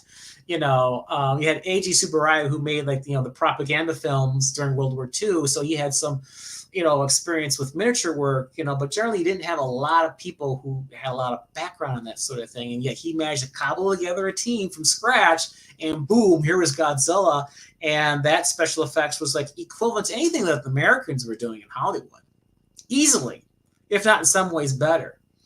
And although Korea, with Yeongri didn't quite hit the home run as Toho did with Godzilla, they still at least did like a base hit to third base. They almost made a home run, and which is still saying something. So I always kind of consider for them, Yeongri really was a technical achievement. And which is why I don't know if you saw that article I wrote for Kaiju Ramen, because I was going to do an article about Yongari, so I thought, well, let's see what people are saying about it, so I can get some information together, because there's usually a lot of really good YouTube videos and podcasts where people, share their knowledge. And all I found was all these videos just knocking that movie unfairly in a lot of cases. I thought, okay, I'm going to write an article about them, and hence, a critique of the critics, how they really don't have appreciation for the history of the genre that they claim that they love. Right. It's like, in fact, I don't really know if other genres say, if you go in the horror genre, if people criticize the movies of the kind of make up their past, so to speak, the way kaiju fans do with theirs. Because for example, I don't think if you go in horror circles, there's too many people knocking the Thomas Edison silent film Frankenstein. Although there's plenty there to mock if you were to compare it to the latest horror movie came out today. I think I think fans of other genres understand context and they appreciate the history of their genre, whereas in the kaiju circles, I don't think there's quite as much of that, at least based on the YouTube videos I've seen. I don't think there's quite as much appreciation of our own history. Everyone's kind of expecting everything to be like the latest movie. It's like a lot of people were holding up the Yongari up to the standards of The Host, which came out in 2008. It's like, come on, that's not a fair comparison, to do that. I mean, even like what's considered, what people want to see for entertainment is so different. People want to see more lighthearted, positive characters, whereas in 2000s, people want to see more dramatic and edgier characters, And so, yeah, you can't, take the standards that created The Host and try to apply them to something made in 1967 and say, well, that's not the same, therefore it's bad. Yeah, I think, one of my favorite things that, I learned about Godzilla was when you do a deep dive into understanding why Godzilla is the way he is, you realize that he's a very horror-inspired character based off of Japanese mythology and folklore. Mm-hmm. And I really wish that various critics, we'll call them, would do that research. One of the interesting things is, if I remember correctly, Yongari comes from a unnamed country, but it's heavily hinted that it's the Soviet Union, if I remember correctly. I thought it was North Korea. Is it North Korea? It's north. I know it's north of South Korea. There's a reason why, because Yongari popped up at the site where the war ended, and of course that was like very close to the border, and then he kind of followed the same path as the North Korean army did. Mm-hmm. Yeah. But I suppose you can maybe blame the Soviets, because they're the ones kind of between them and the Chinese, because funding all these communist bloc countries. So I suppose maybe from an extension you can kind of because they were driving around in Soviet tanks like the T-34-85. So that's where they get a lot of it. And then flying MiG-15s, as they got a lot of their hardware. So it was from the Soviets. So in a way you're not wrong. Point, because in a way that was a proxy war between us and the Soviet Union. Right. And so, knowing kind of the implications and kind of the background of like how and why Yongari, the film, is the way it is, it makes it more interesting, and it adds more to it, adding that flavor, adding that depth, that detail, I think can turn a story from being kind of lackluster to a masterpiece, understanding and knowing that context. Yeah, exactly. When you understand that, because that movie was made for Koreans, South Koreans, if I should specify. And so, yeah, they had all those subtexts in there. And I think that's one thing probably a lot of people here in the States, who are criticize that movie should take that in consideration. He's like, well, okay, that was not made for an American audience of 2024. It's made for a Korean audience. And so there was a lot of things that were put in there that were significant to the Koreans. And so, yes, it was a well thought out movie. It was, kind of drawing off of the anxieties from the war that occurred, what's this? That was 1951, so about 16, 17 years earlier. So you had a lot of living memory out there of that war. Going and sit down in the theater, and the fact that he took some of those so Kim Kadak, the director, took these very somber, serious content and mixed it with a bit more of so some of these, like I said, these very positive characters. You can see everyone was like a scientist, an astronaut. They're all doing something with their lives, right? And they all had rather positive attitudes, and so you kind of meshed that all together. So it was like it had serious stuff, but it was still very enjoyable on a family level. Of course, Honda went a little bit, different tact with his Godzilla, where he kind of went full drama, But then again, World War II and the atomic bomb only had like a 9-year gap versus a 17-year gap, And plus, they were doing a lot more drama movies back then in Japan, and so so that's the whole cultural context. And so that's another thing that people should remember in the 60s. I think we already hit on that point, is that audience expectation. What do you go to the movie for? And a lot of 60s films, both sides of the Pacific, they were, even though they had, drama and romance, kind of the heavier emotions, but usually it was not with sort of that Chris Nolan weight to them, the characters were a lot more, I said, lighter, and that's I think people wanted to see was something kind of light and enjoyable, and I think that's probably reflects a lot of the attitudes back then too. I think people in general are a lot more positive about themselves and their neighbors and so forth, versus today where you got all these cultural divides and all this acrimony going on. Right.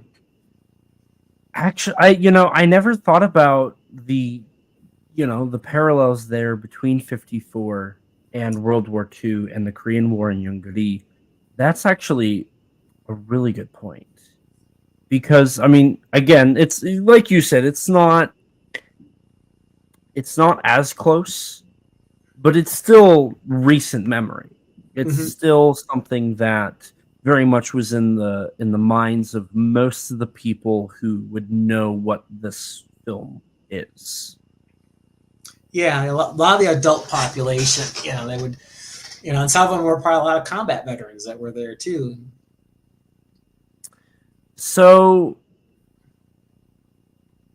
with that, I guess my question for you, out of curiosity,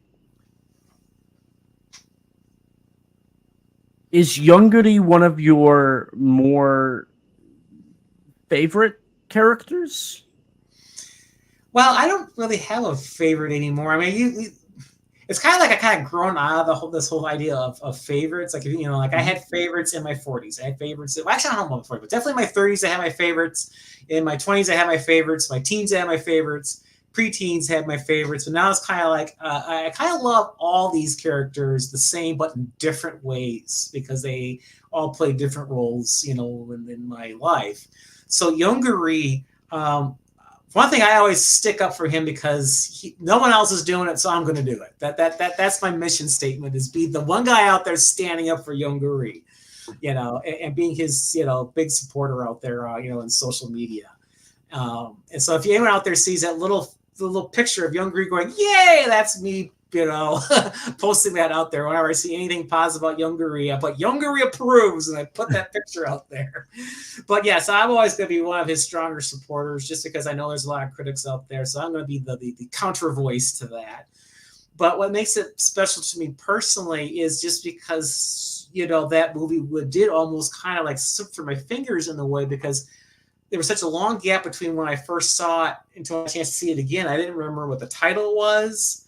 I only had the foggiest memory of what he looked like, and there's only a couple of scenes that still kind of stuck in my memory. So I really had very little to go on as far as trying to relocate this movie and sort of re-experience that point in my childhood. And it was, grace of God, that I was able to locate that movie again and be able to see it again. And so I said I kind of love it for the joy it gave me when I was 7 years old. So I have a lot of strong appreciation for that movie, which is why then I defend it. It's like, hey, it made me happy way back when, so I'm not gonna let anyone diss him. So what that actually brings up a question. So as you've continued to grow in your personal fandom, your personal love for this stuff, what has been one of the biggest changes from, growing up to now? You brought up you don't have a favorite. That's something you don't hear every day. The idea of I've learned, I've grown into being somebody that loves this stuff for what it is. I don't necessarily hate it. I have learned to stop worrying and love what I'm watching, Mm-hmm. Yeah, well, the biggest change for me, and unfortunately, this is something that I can't fix, is is like back in when you're a little kid, your sense of wonder is kind of like at its peak because everything around you is new. And so when you see these monster movies at that impressionable age, when your sense of wonder is so sensitive to anything that's really new and different, unfortunately, you're going to just lose that regardless as you get older because things become familiar to you. And so that sort of that thrill, you kind of lose it. Or you lose the sort of like the childlike thrill. And that childlike thrill is the finest thrill of all. And like I said, now it's kind of like I love it because I love, the joy it brings to me from all the years I've been watching these movies. And I appreciate like the artistry behind them. And like I appreciate all these other different aspects that I never really these dimensions of these movies I never really knew existed. All I knew was these monsters are awesome. I love them. And they're really cool looking. It's kind of like that sort of purity of love that I wish I can recapture. But unfortunately, I'm just too old. I mean, sometimes those moments come back, say if there's some like cut footage from a 60s era Godzilla movie that gets thrown out there on the internet, and I see that, and all of a sudden that child like, oh, it's Godzilla. That was just something that's come right out of the ashes of my soul, and I kind of feel that moment again. I mean, literally, I get that excited. It's like that. There's, I guess, there's still that little part of your past is still buried in there, and the only thing it can really connect with is what existed for that. What exists from back then. Because like you had these new Godzilla movies come out, and I don't get that instant childlike thrill because I'm being introduced to them as an adult, and so they don't connect with that, And so whereas you can take a cut scene that's never been seen by me until like today, and then also be like, like I said, be like, that's that thrill just come right alive again. I mean, that was.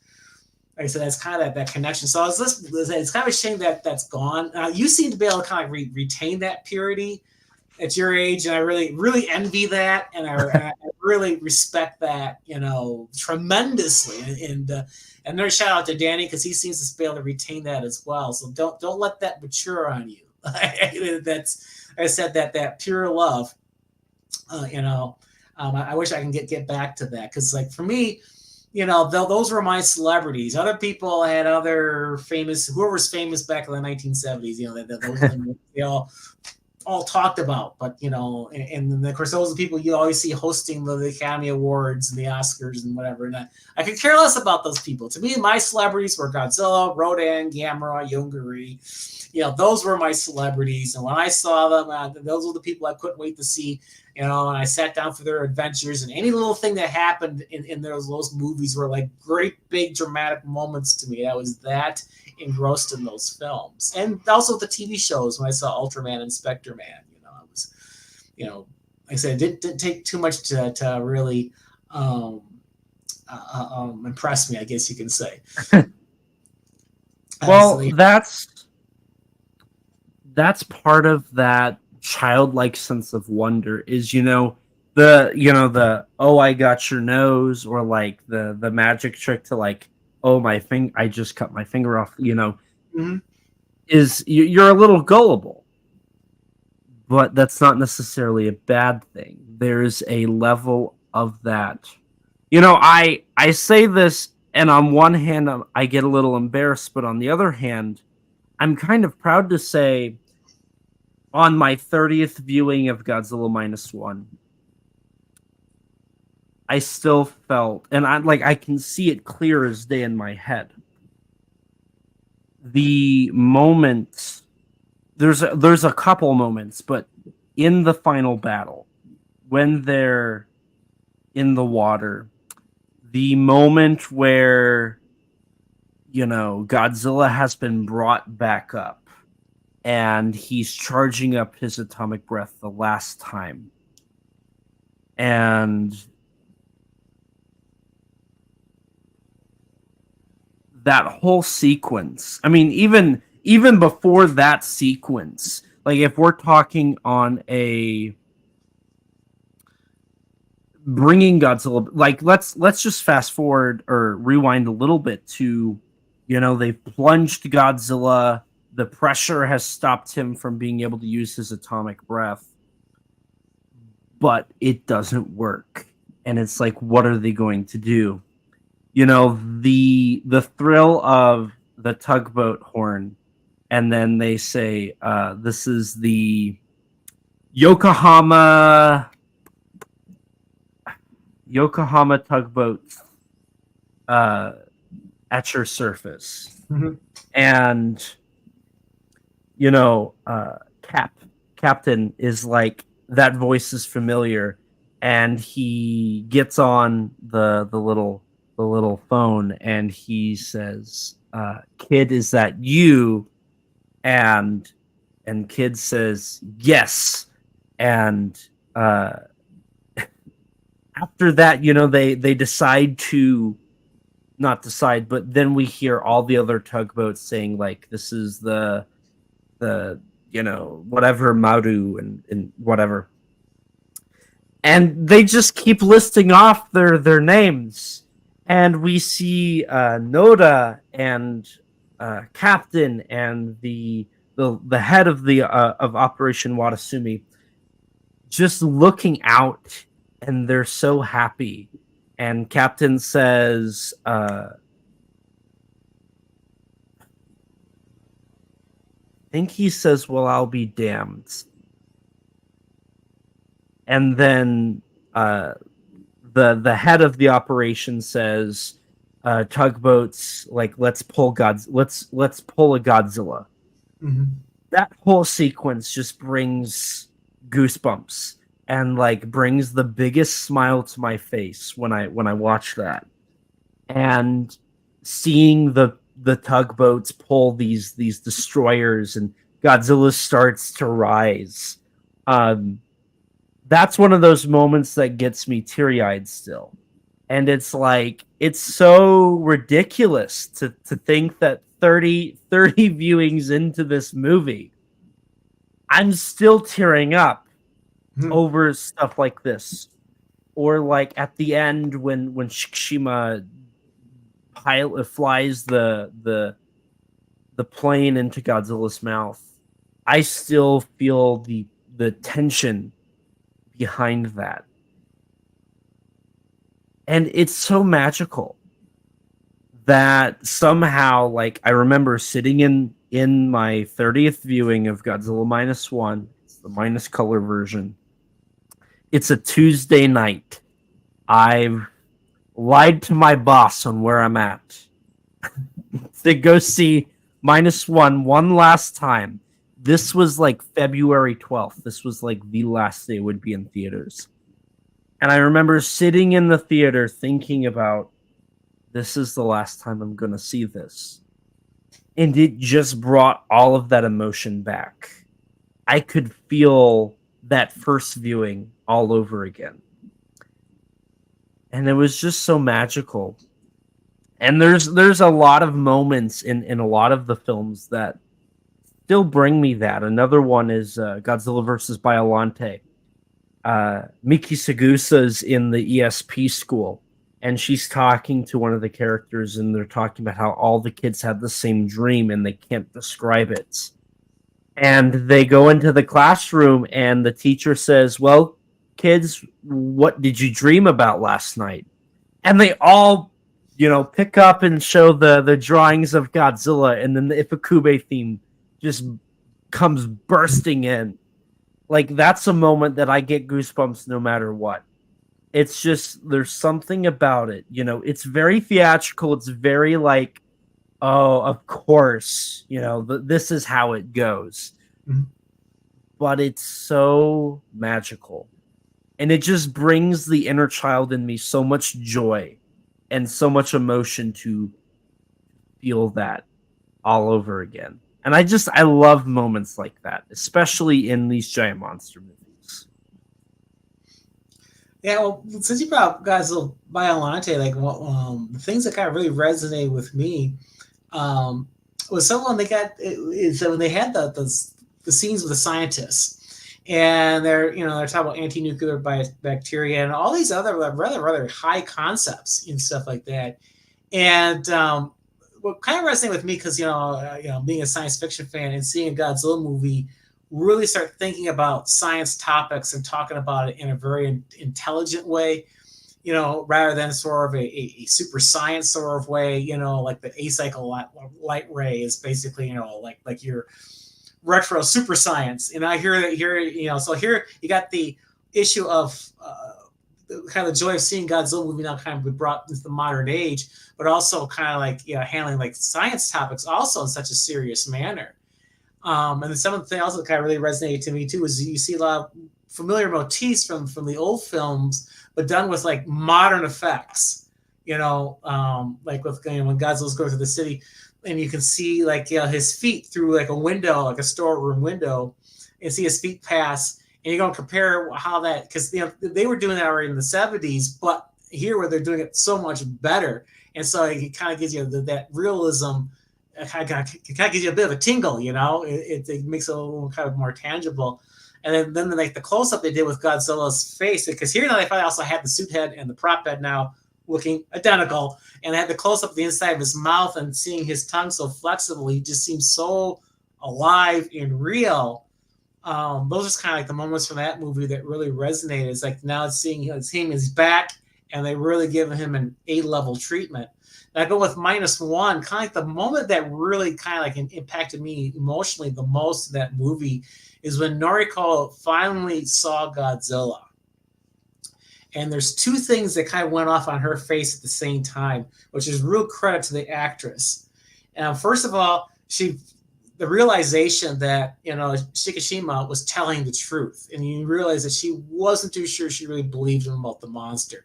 So here she felt like, oh, Koichi was telling me the truth, and not only was he telling me the truth, it was worse than I could possibly imagined.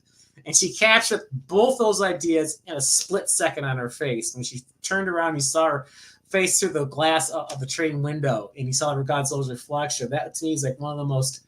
To me, that's good. If that's not going to be an iconic moment for the fandom, it should be. Her reaction. That reaction was just so fabulous. But as far as me, my own feelings when I saw -1 which was the minus color, which was also my last time, I really felt a lot of melancholy, because it's like for 2 months, these characters were my buddies that I got to see, especially when you see the movie as many times as I had, and knowing that, okay, this is the last time I'm going to see them in the theater. Next time it's going to be on a little screen, but if I was seeing them like this, larger than life, where they almost feel close enough that you could touch them, this is going to be your last time with them, And even though I enjoyed the movie, it was just also kind of sad, like, oh, it's last time I'm going to see you guys.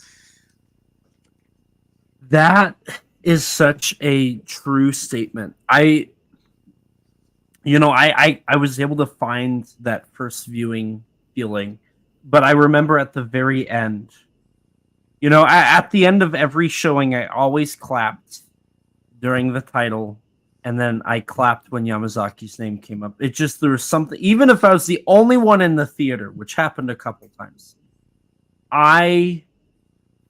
it was something I had to do. I recently rewatched it on Netflix with the English dub to kind of hear what that was like. And I remember, what was funny is when the movie was over and the title sequence happened, I still clapped. I didn't even think about it. It just happened. And then when Yamazaki's name came up, I clapped again. And I was like, wait a minute. I'm not in a theater. I'm sitting at home on a Wednesday afternoon on Netflix. Why am I clapping? But there's just something about that and how impactful it was for me specifically, that is now ingrained, that no matter what, I guess I have to clap. I have to celebrate just how magical that film was, no matter where I'm at, no matter how I'm watching it. And we've got a couple comments here from Kim and Danny that I want to bring up here. Kim started with quote, "A lot of people have sadly lost that childlike wonder and focus too much on insignificant things like a pink Godzilla running." And Danny adds on to that, "Ain't that the truth? People have forgotten that underneath all the social media nonsense, the bickering, the whining, and all the noise of the fandom, there's a monster that means something to us." If more people took the time to reconnect with that very pure love they had for the franchise, the love that got them into this stuff in the first place, I think it would work wonders. And then he concludes here saying, "Growing older is an inevitability. Growing up is a choice. And that isn't the same thing as being immature. Being childish and being childlike are two different things." Godzilla brings out the latter. Kim concludes with, "People think growing up means stop enjoying things." And, Danny, you and I have talked about this, and Neil, you probably know this quote too. Ray Harryhausen made a deal with Ray Bradbury when they were kids after they saw King Kong for the first time, that they would, quote, "grow old but never grow up," end quote. And I love, that is one of the best quotes I have ever heard in the history of the world. Yeah, good thing too, because imagine they decided to grow up instead. All that art that they created, like stop motion in the books. I mean, we wouldn't have Martian Chronicles or Beast from 20,000 Fathoms. Oh, by the way, today is the anniversary date for Beast from 20,000 Fathoms. Is it? Yeah, it was released on June 13th, 1953. So that means we just hit its 71st anniversary. Yeah. That's crazy. So, go ahead. Well, I was just going to say, that was another monster movie I just absolutely loved as a kid. And of course, I was always very sad with the ending, with him, dying from that little nuclear bullet that shot into his wound.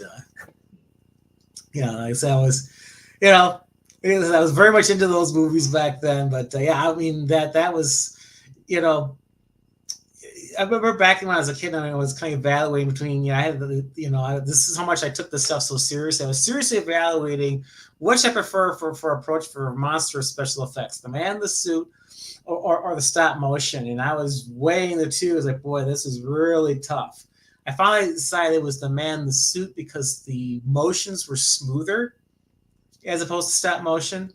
Because they both have their advantages and disadvantages. One of the advantages of stop motion, though, is that you're not limited by the human form, so you can very easily do the Rhedosaurus the way they did him. And, of course, get all that nice surface texturing, because a lot of really good stop motion give a lot of good surface texture to their dinosaurs and monsters, like the dinosaurs from King Kong. There's a lot of good surface texturing with the scales that it kind of gets hard to replicate on a suit, But like I said, that's kind of how I end up deciding in the end for Godzilla over the Rhedosaurus. So sorry, Ray. I still love the Rhedosaurus. And there's something really magical about the classic dinosaurian look of prehistoric creatures. Even just regular dinosaurs. When they stood upright instead of on kind of that horizontal plane.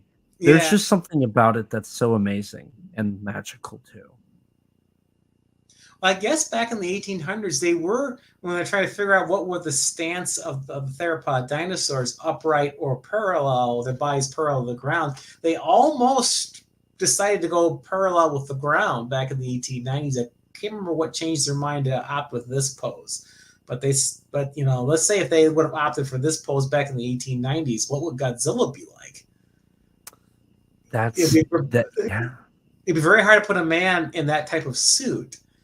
It's almost like a providential, hand of God that, no, why don't you guys go with this? So that way, 50 years later, we'll have Godzilla, and then 50 years later, we'll have all of us together as friends,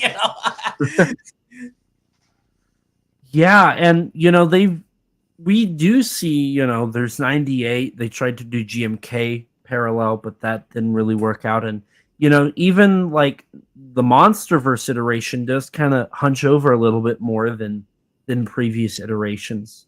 But for the most part, we still see Godzilla as kind of this upright dinosaurian, character. And I think that kind of shows just how iconic that concept of a prehistoric creature truly is. Yeah, because you can imagine an animal like that towering over you, which makes them more imposing and then more interesting, as opposed when they're level like this. So then they're almost at eye level with you. Even like, you go and look at like pictures of showing the scale of the human next to these dinosaurs. And they're very long, but because they're now interpreted as being parallel to the ground, they're not very tall anymore. You can almost look some of those theropod dinosaurs in the eye because of that. Mm-hmm. Now we've talked a lot about giant monsters and kaiju and whatnot, but I noticed you've also thrown out a couple of other things that you like. So it sounds like even outside of that, you are a fan of science fiction. Mm-hmm.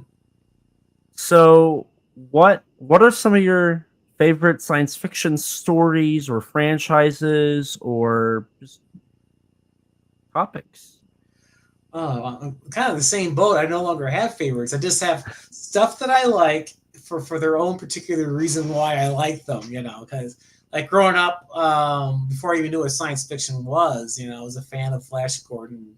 Always loved watching those serials. They used to show them on TV like very early in the morning on Sunday mornings, and so I was always tuned into that. And then there's like the Undersea Kingdom with Crash Corrigan. Those I just loved. And then when Star Wars came out, and that's when I found out what science fiction was. And then I found copies of the Magazine of Fantasy Science Fiction and thought, oh, here's a magazine that's entirely about just science fiction. And I thought, what a novel idea, because again, we're talking 1970s. And so, just kind of getting an idea just how much science fiction really wasn't as readily accepted as today is like back then. When you get in your teen years, you kind of had your choice. Either you want to keep your hobbies or you want to date, because the girls are not be accepting of science fiction because they see that as childish, and they're looking for a guy who's going to bring in a big salary, and a guy who still likes Star Wars just doesn't, or Star Trek, whatever, doesn't fit that model, So anyway, so I don't know. As far as when it comes to science fiction, there's a lot of authors I like Arthur C. Clarke, Frederick Pohl, Lester Del Rey. When it comes to TV shows, Outer Limits, Twilight Zone, Star Trek, Doctor Who, I like all the big major food groups, Star Wars, all that stuff. Of course I like horror, particularly I like the old classic horror, like the silent era through the 40s, kind of like my favorite time period for horror. Although I still like the stuff that came out in the 50s and 60s and up to the present day, but that's kind of like my I guess that is one thing I still have an actual favorite to is horror movies. That's my go-to usually when I pop in a disc. It's usually something between the silent era and the 40s. Although once in a while I like to watch Peter Cushing and Christopher Lee too, and Vincent Price. I love Vincent Price. So, what are some, not favorites, but what are some of your highlight science fiction movies? Well, almost kind of depends what mood I'm in at the given moment, because sometimes I could be really into 2001: A Space Odyssey, or I could be really into like all the 50s science fiction films. I guess for me, for science fiction films, the 50s was kind of like my favorite decade, because that's when, you know, kind of like the entertainment industry was really kind of like transitioning out of horror into science fiction. It's probably a lot of response to the way technology was advancing so fast after World War II, and so it became much more of an interesting topic for people. And so that's when then they were start making a lot more movies about going to outer space, like Forbidden Planet, This Island Earth, Destination Moon. You know, they made all The Angry Red Planet. You know, all those, and so the 50s kind of had its own kind of like. I mean, you could kind of tell the people who were making those movies, that topic was kind of new for them, and kind of like a new and exciting topic for them. And sort of that excitement for something new was just kind of radiating off those films. Mm-hmm. And as opposed to subsequent decades when science fiction movies were becoming much more commonplace, you kind of don't have that feel anymore. You know, because now the people who are making those movies are now familiar with their subject matter. But back when it was kind of new, you know, like I said, you kind of just felt that. And it kind of helps and kind of reinvigorates my own sense of wonder as well. You know, because I can, like I say, I can sense that, and then it kind of brings those feelings back. And so that's why I really kind of resonate towards the 50s sci-fi. But, you know, then sometimes I get nostalgic over the 80s, because that was, again, that I was in my teen years then.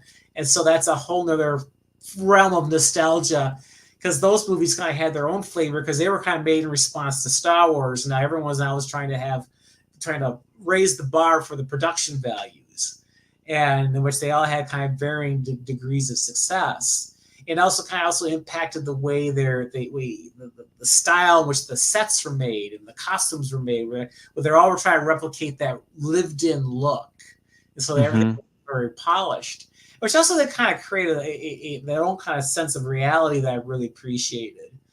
Because that's something I really loved about Star Wars way back when, was that they were kind of like the first science fiction movie that kind of really did a deep dive in doing the lived-in look. So it almost felt like in some scenes almost kind of semi-documentary in a way. And so it created another sense of realism that you didn't feel in previous movies. And so then when other movies were trying to replicate that, then you kind of had this era where science fiction movies felt much more immediate.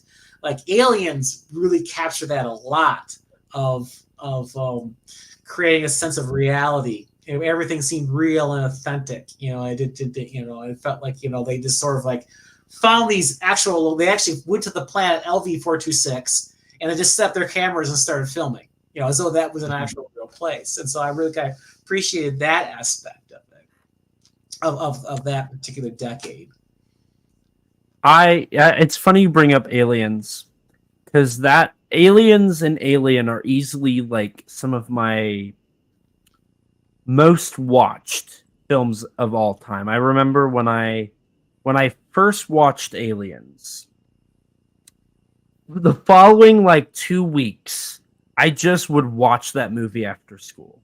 I would go home, I would press play, I would watch it, it would end, I would press play again, I would watch it. I just could not get enough of Aliens. There was something about that movie that was just so spectacular that it drew me in every single showing, every single time. I don't know if it was the actors or the effects or the atmosphere or what exactly. Maybe it was all of it. But that is one of those films that when I finally watched it, I couldn't get enough. Well, that's really cool. That's what I really admire, is loving something so much you can watch it right after you've just seen it. Yeah, I love that kind of love. I definitely had that kind of love, you know, back in my preteen years, but unfortunately I didn't have the technology to enjoy it. You know, the only thing I had was something. It was a tape recorder and just taped the audio off of TV. You know, and that's how I was able to sort of rewatch it by listening to it. And I was surprised to find out that other people were doing that as well. Like Ed, I'm going to murder his last name. Sorry, Ed Godzilla. I'm sure you know who I'm talking about. Yeah. Yeah, he did that too. And he was surprised to find out that, there's other people that had also used to do that. Just do a tape recording, you know. because VCR, I think VCRs were just coming out in the late 70s, but I tell you, they were priced way beyond what most people could afford. It wasn't until about the mid 80s that they finally the prices came down where people could get those. And so otherwise, you're kind of like I said, you're at the mercy of the television programmers. So if you really want to re-experience the movie, you had to tape it and just listen to it. And for back then, that actually sufficed, to be able to, especially when you go with the Godzilla, since I just love the sound of his roar. Just hearing his roar again was enough to kind of, tide me over to the next time, he showed up on television. And I feel like because of that, you probably developed a bigger appreciation for the soundtracks too, because they were so prolifically attached to your memories of these movies. Mm-hmm. Would I be right with that? I would say for the most part. Only thing is, a lot of those American movies, they had alternate tracks, like King Kong versus Godzilla. They recycled, Creature from the Black Lagoon music and other movie music from other B movies. They didn't have the original Ifukube score. So it's like you're partially right now for either the Three-Headed Monster. They kept some of the original score in. So when I had the opportunity to purchase the CD, so that it was really fabulous to be able to just hear the music isolated and coming out of my CD player. So in that respect, so yeah, there was, like I said, in some ways yes, it was. In some ways no, because the original music wasn't even used to begin with. It was other music. Speaking of which, I want to segue a little bit. I would think I thought would be really cool, since if they're going to keep doing Kong Godzilla movies, if they want to throw an Easter egg out to us old timers, they should have a moment when they were in the climax of the film, where the music just suddenly will just transition into the Creature from the Black Lagoon. Because so in the perfect time when Kong is getting his mojo on, beating his chest and getting angry, and that's because that would parallel to what they did in King Kong versus Godzilla, the John Beck version, where there's a moment where Kong was just finally getting riled up with Godzilla, and that's when they had the burst of the Gillman music right at that moment. It's like, just recreate that for us old timers. Just throw us that bone, just for a good 5 seconds, and then just go back to your regular music. That would be a lot of fun. I love that little trivia fact about how the Universal Monster soundtracks can be heard in that movie. I think that's a really cool direct connective tissue to the Universal Monster movies, to the Toho Kaiju films. Yeah, well, with me, the first time, of course, I saw King Kong versus Godzilla, I wasn't aware of that, so it all seemed like it was original. But when I really became a big monster movie fan about the third grade, and I had a chance to see that movie again, by that time I was aware of Creature from the Black Lagoon. So here I was, had the big opportunity to see King Kong versus Godzilla again. I was so thrilled, and also I thought, wait a minute, that's Creature from the Black Lagoon music. How did that get in here? How did they get away with that?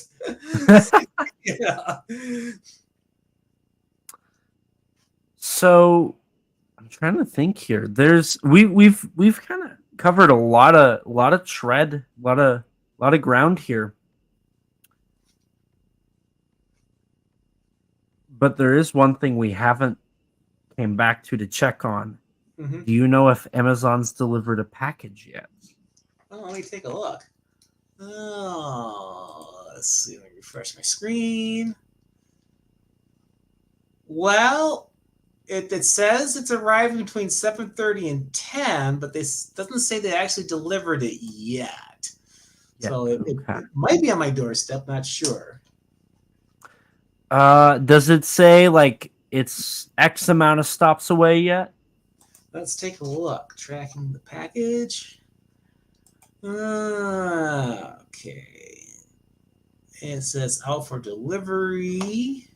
See all updates. Okay. It says package is out for delivery, but it's in Madison, and I don't live in Madison, so I suppose it's probably still on the road. It's probably coming down Stoughton Road right now, I would guess. But it's probably not very far away, because Madison's not too far away from where I live. It's about 15, 20 minutes away. So yeah, it's probably arriving shortly. So we're gonna fence out there. What's coming? Yeah. So okay, then I guess that means we have the show must go on. So with that, this is something I've always been interested in. From the time you became a fan to now, what, a lot of people people like Danny and I often talk about how it's surreal to see Godzilla toys and action figures in anywhere you go. Like you can't go somewhere without seeing Godzilla now. What is that like from somebody who has been through the time when Godzilla was popular to dying to coming back to dying to coming back? What is it like now for somebody who's been through that? Let's see if I understand the question here. So what's my reaction to seeing all of this stuff available that just wasn't available back in yeah. What's that like? I mean, it's it's kind of a very long journey because this stuff was really first starting to become readily available in the 90s, and and so I don't want to ask your age on the air here, but I know because how much of the 90s did you live through? None of it. None of it. Okay. So yeah, I mean, it's kind of like I've already. So here's the thing. I'm kind of surprised that you would have that experience because all this stuff was already kind of established before you were born. So but I guess just kind of giving an example as far as my experience. So for me, back in 1975, all that was available was, if you don't mind me walking away for a minute, you're fine. I can get him out of my collection over here. This is all we had for a toy. The Aurora Godzilla. And this is all we love had. That. And this is not my original one. My original one is in my bedroom. My original one is pretty beat up because he was my only toy. But anyway, so I bought this one to kind of so I can now have him with his fins and all his fingers and stuff like that. So this is all we had. And then shortly thereafter, Aurora came out with Rodan and Ghidra. I saw now the thing is I saw those two figures once in a Christmas catalog for 1 year, and that was my only exposure to them. And so I was able to get the Polar Lights reissue. So here's what we had then to go with Godzilla was this Rodan. And here's the thing is that they're not exactly to scale. I mean, Godzilla is considerably larger than Rodan, but for kids back then, we were very, very, very grateful. I mean, literally, it's kind of like a feeling of gratitude to get our hands on this because this was all there was, And so when the Bandai toys are starting to become available, like the first time I saw Bandai toys, believe it or not, was a hobby shop down in Royal Hobby, down in Rockford, Illinois. So you guys can kind of understand where that is. And they had you had your racks or shelves there, and you had the flat top, and they had all these Bandais lined up, some from Yamato Takeru, if I pronounced that right. That recent Toho, it was recent at the time anyway, from Toho. And then you had a lot of Ultra Monsters, and then they had Rodan back there. I don't know if I got my Rodan. Yeah, I still got them. I got them over here. So, and then I saw that they had Rodan there, and holy cow, I tell you, this was like an ecstatic moment to see him standing there of all things. Rodan right there on the shelf, just pick him up. So I went and bought him. So that's the kind of my first exposure to Bandai. And then when I got my hands on G-Fan, and then you saw the ads that there's a whole bunch of this stuff out there that you can mail order. And then when G-Fest came around, originally it was G-Con back in '95, and then you go to the dealer's room, then you had easy access. So that was like the time you had easy access to this stuff. But of course, it's still not quite what you see today with the new Empire and the Playmates toys, where you can just go to your local store and get them. But nevertheless, that was still far more convenient than flying to Japan. And plus, you had this huge variety you didn't have before.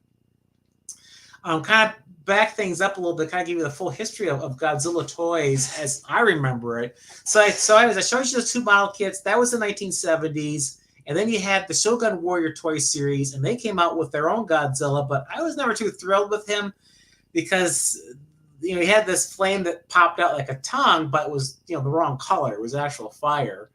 And then he had almost no detail to him. Like the fins, he didn't have his classic fins. His face really didn't look right. I don't know what they were basing his face on.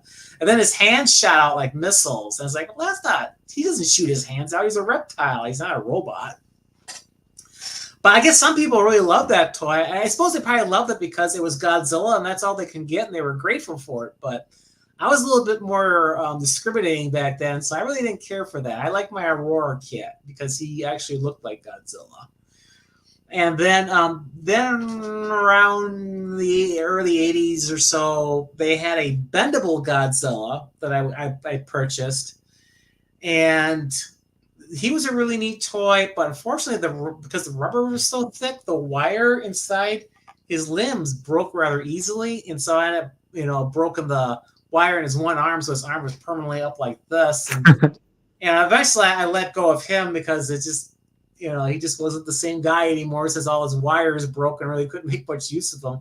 Although in hindsight, I really should have hung on to him because he was, again, I didn't think of it in terms of historical perspective, but as far as the history of our fandom, that I really should have hung on to them because, again, there weren't very many toys, and that was a sample of what they had. And then shortly after he came out, Imperial came out with the 6-inch and the 12-inch Godzilla. And I think I got him here too somewhere. Yes, I do. And so we had him. He came out around when Godzilla 85 came out, shortly after that. And so this toy was readily available, plus the 12-inch version of him. And then there was one time I was at the store, and I saw they had not just him, but they had other Toho monsters, including McClintock. And I only saw that once. And I remember seeing that, and my mind was just blown to see those figures, but I had no money to get them. And by the time I got back at the store a second time, they were all gone. And I haven't seen anyone ever put pictures up of them. I don't know if anyone even knows about those figures. But yeah, there was a McClintock I saw in American stores, probably from Imperial, because it looked like they're sculpting in the 80s. Now, real quick, Danny's really good about this stuff. So, Danny, if you're still watching, do you know any of this? Because I would love to know if you can find it. If you can, I'll try to put it on screen. Because this stuff is kind of hit and miss, and usually these toys showed up in dime stores. They weren't in any of the larger stores. Mm-hmm. So, and again, except for the model kits were the only things that would show up in the bigger stores, in your Kmart's and Shopko's and Walmart's and stuff like that. But when it came to, usually you have to go to a little 5 and dime shop to get the other toys, like the Imperial ones. It's kind of like it's all part of the whole milieu here, where this stuff is just slowly becoming more mainstream. And so for the 90s, there wasn't really anything where you could readily get off the shelf until Trendmasters came out with their figures. And so that was kind of like the first stage where now you had an American manufacturer putting out a big toy line that was readily available in the Toys R Us stores, not the little 5 and dime places where it's really, you kind of run across them by accident. It's like, this is now a toy line where you can go to any major store and guaranteed it'll be there, and it's also guaranteed it'll be restocked. It's not like the one-time thing and it's gone. Mm-hmm. And so that was Yeah, again, it's like an interesting evolution.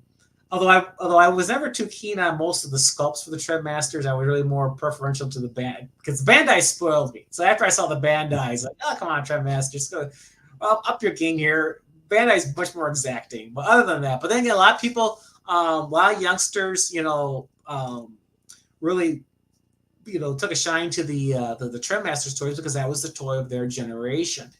And I'm really happy, the kids of the late '90s had that opportunity to buy that stuff because certainly didn't have that when I was a kid. That was something I just literally ached to my bones for, and it's, as I said, it's kind of neat seeing kids be able to get their hands on that. So I don't know. There's probably a long-winded answer. It's. I really don't know how to describe my feelings because this is such a slow burn spread over 50 years. It's hard to kind of pinpoint what that really was because it's such a gradual evolution. Mm-hmm. It's just I mean, I guess you can kind of say I'm kind of just very happy to be able to wallow into this moment. I just wish I could just grab my 7-year-old self and pull him forward to today and show him what's going on. It's like take a look at this, son. This is all now available. That was just unimaginable back then.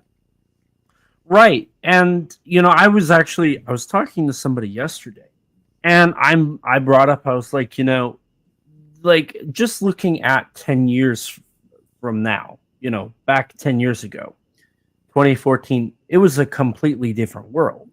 We had the tie-in toys to 2014. At Toys R Us, you'd be lucky to find some Bandai creations. And there's a couple video games, a couple comic books. That was about it, right? Now it's like you can go to like a Hobby Lobby, Target, Walmart, Amazon's got their own like Godzilla store. There's the Godzilla.com website now. There's just so much like available. It's like you can't afford it all anymore. It used to be if you had enough money, you could buy everything and call it good. You can't do that now. That's impossible. Yeah, it's kind of like it's a new frustration. It's a better frustration than the one I had way back as a kid. Just trust me on that. Now the frustration is like, oh, look at this great stuff. Where I'm going to go with it? I don't have any more room. But I said that is a better problem to have than what we used to have years ago, where it's like you would love to be able to get this stuff.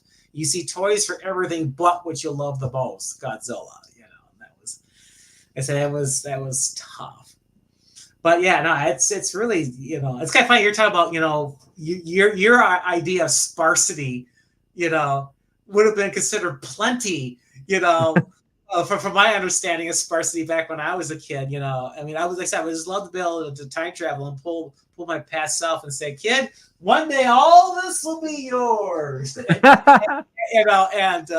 I don't think I would be able to believe it. It would just be a fantasy. I just could not imagine, back when between 7 and 12 that this would exist, And that's such a beautiful thing. Like taking that and just thinking about that and kind of realizing just how awesome that alone is. The fact that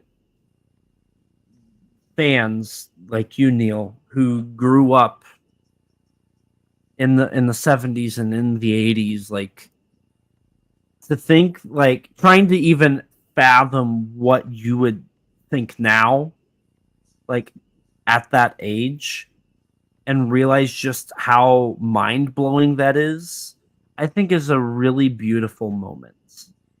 And I think it speaks to just how well off a lot of fans are now, but just how big it's grown.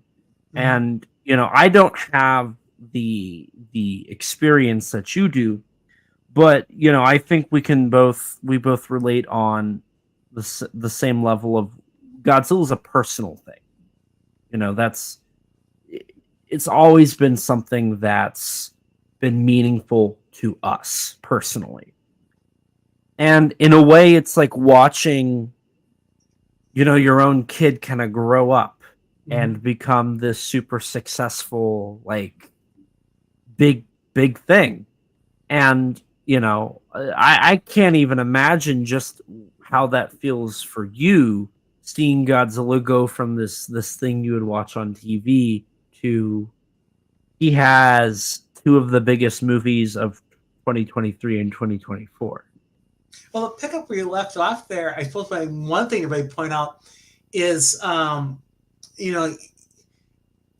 now we're at a point in cinema where like all the big franchises we figure would have been unstoppable, like the Marvel Universe and Star Wars, and just the Hollywood blockbuster in general. And right now it's these movies that are kicking their butts right now for box office. I mean, that's something that was completely unimaginable as a kid, and especially when you look at people's attitudes towards these kind of movies back then. And I was seeing that now this is what people are flocking to see. They're not flocking to go see the latest Marvel. They're flocking to see this. I mean, these are the movies now that are making money. And whereas like the big franchises that Disney purchased, I suppose they probably figured would be a perfect long-term investment. They're struggling now to make a profit off of them. The point where they're probably gonna have to rethink their business model, especially with G-1 being less than 15 million. I mean, if I understand from Yamazaki in an interview, he said, "Gee, I wish I had 15 million." So now to invest $250 million now is like you can't do that anymore because you're not going to have an audience that can give you that money back. And so it's almost kind of funny anyway seeing now Hollywood now the unstoppable juggernaut now have to kind of rethink things because now that this IP from Japan is beating them. And it's the IP that we like. It's Godzilla. It's our kaiju there that's beating them. And so now they have to, like I said, rethink their strategies and probably have to start making maybe $100 million movies instead of $200 million movies to make their money back. That's actually that's something that I don't think a lot of people really, because Godzilla in the last 20 years has been kind of viewed as like a blockbuster franchise, but in all reality, Godzilla's always been kind of the underdog, the Japanese IP that has the bad English dubs in the biggest air quotes I can say. Mm-hmm. And now it's like, no, that's not who or what Godzilla is. He's the king of the monsters, he is that big IP that came from nothing. It wasn't a like huge international thing right off the bat. Yeah, that was pretty much something that was always relegated to the drive-ins, with the B movies and the poverty row pictures. That was kind of the world they lived in. Then they get up on cable TV showing up, usually at 3 a.m. That was the midnight movie, and so us fans would set the alarm clock and get up and watch them.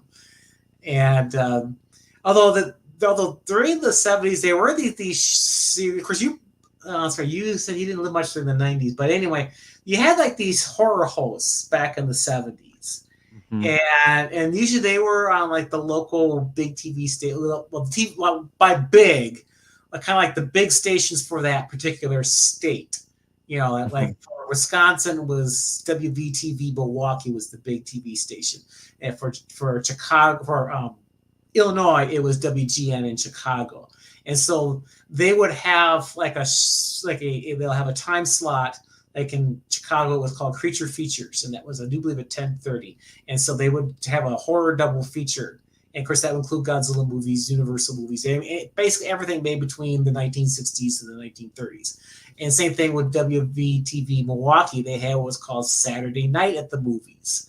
And that's pretty much where I really had my exposure to that, but to most of those films, because that would be Saturday nights at 8 o'clock, and they would have a double feature. And so that's where I saw like most of my kaiju films was on that particular show.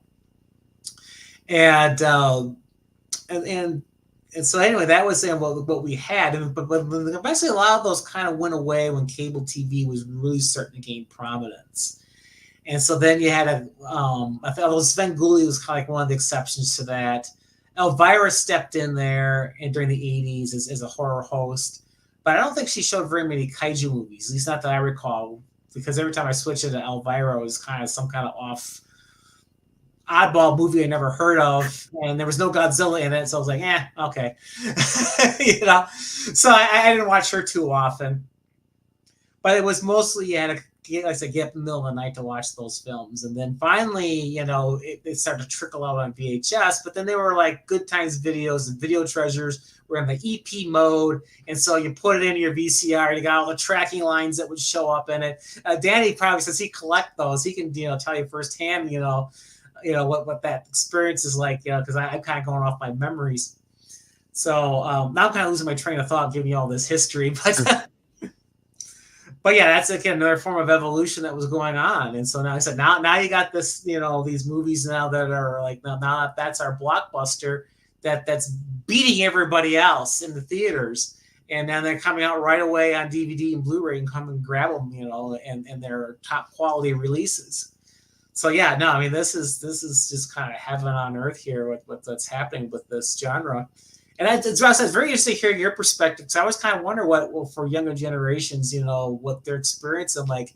In a way, it's almost kind of like they're parallel to mine, because you're like, whatever generation you go with, you start you start out with what you've got, but then there's growth in toys, growth in access, growth in social acceptance.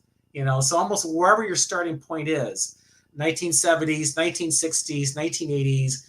Early 2000s, you're seeing this growth. So it's interesting. You got multi-generations, but our stories are almost identical. Like your experiences are almost the same as mine. Like you started out with what you had, but you saw this growth of content, of availability, and social acceptance. So I find that interesting that we have so much that's parallel, even though like I'm old enough to be your granddad, but Well, I think that kind of goes. I'm gonna make a cheesy quote here, and I think everybody who watches this is going to get the quote. And then I'm gonna catch up here on some of the stuff in the chat. Hello, Jane. By the way, hello. But history shows again and again how nature points out the folly of man. Yeah. Or blue oyster cult.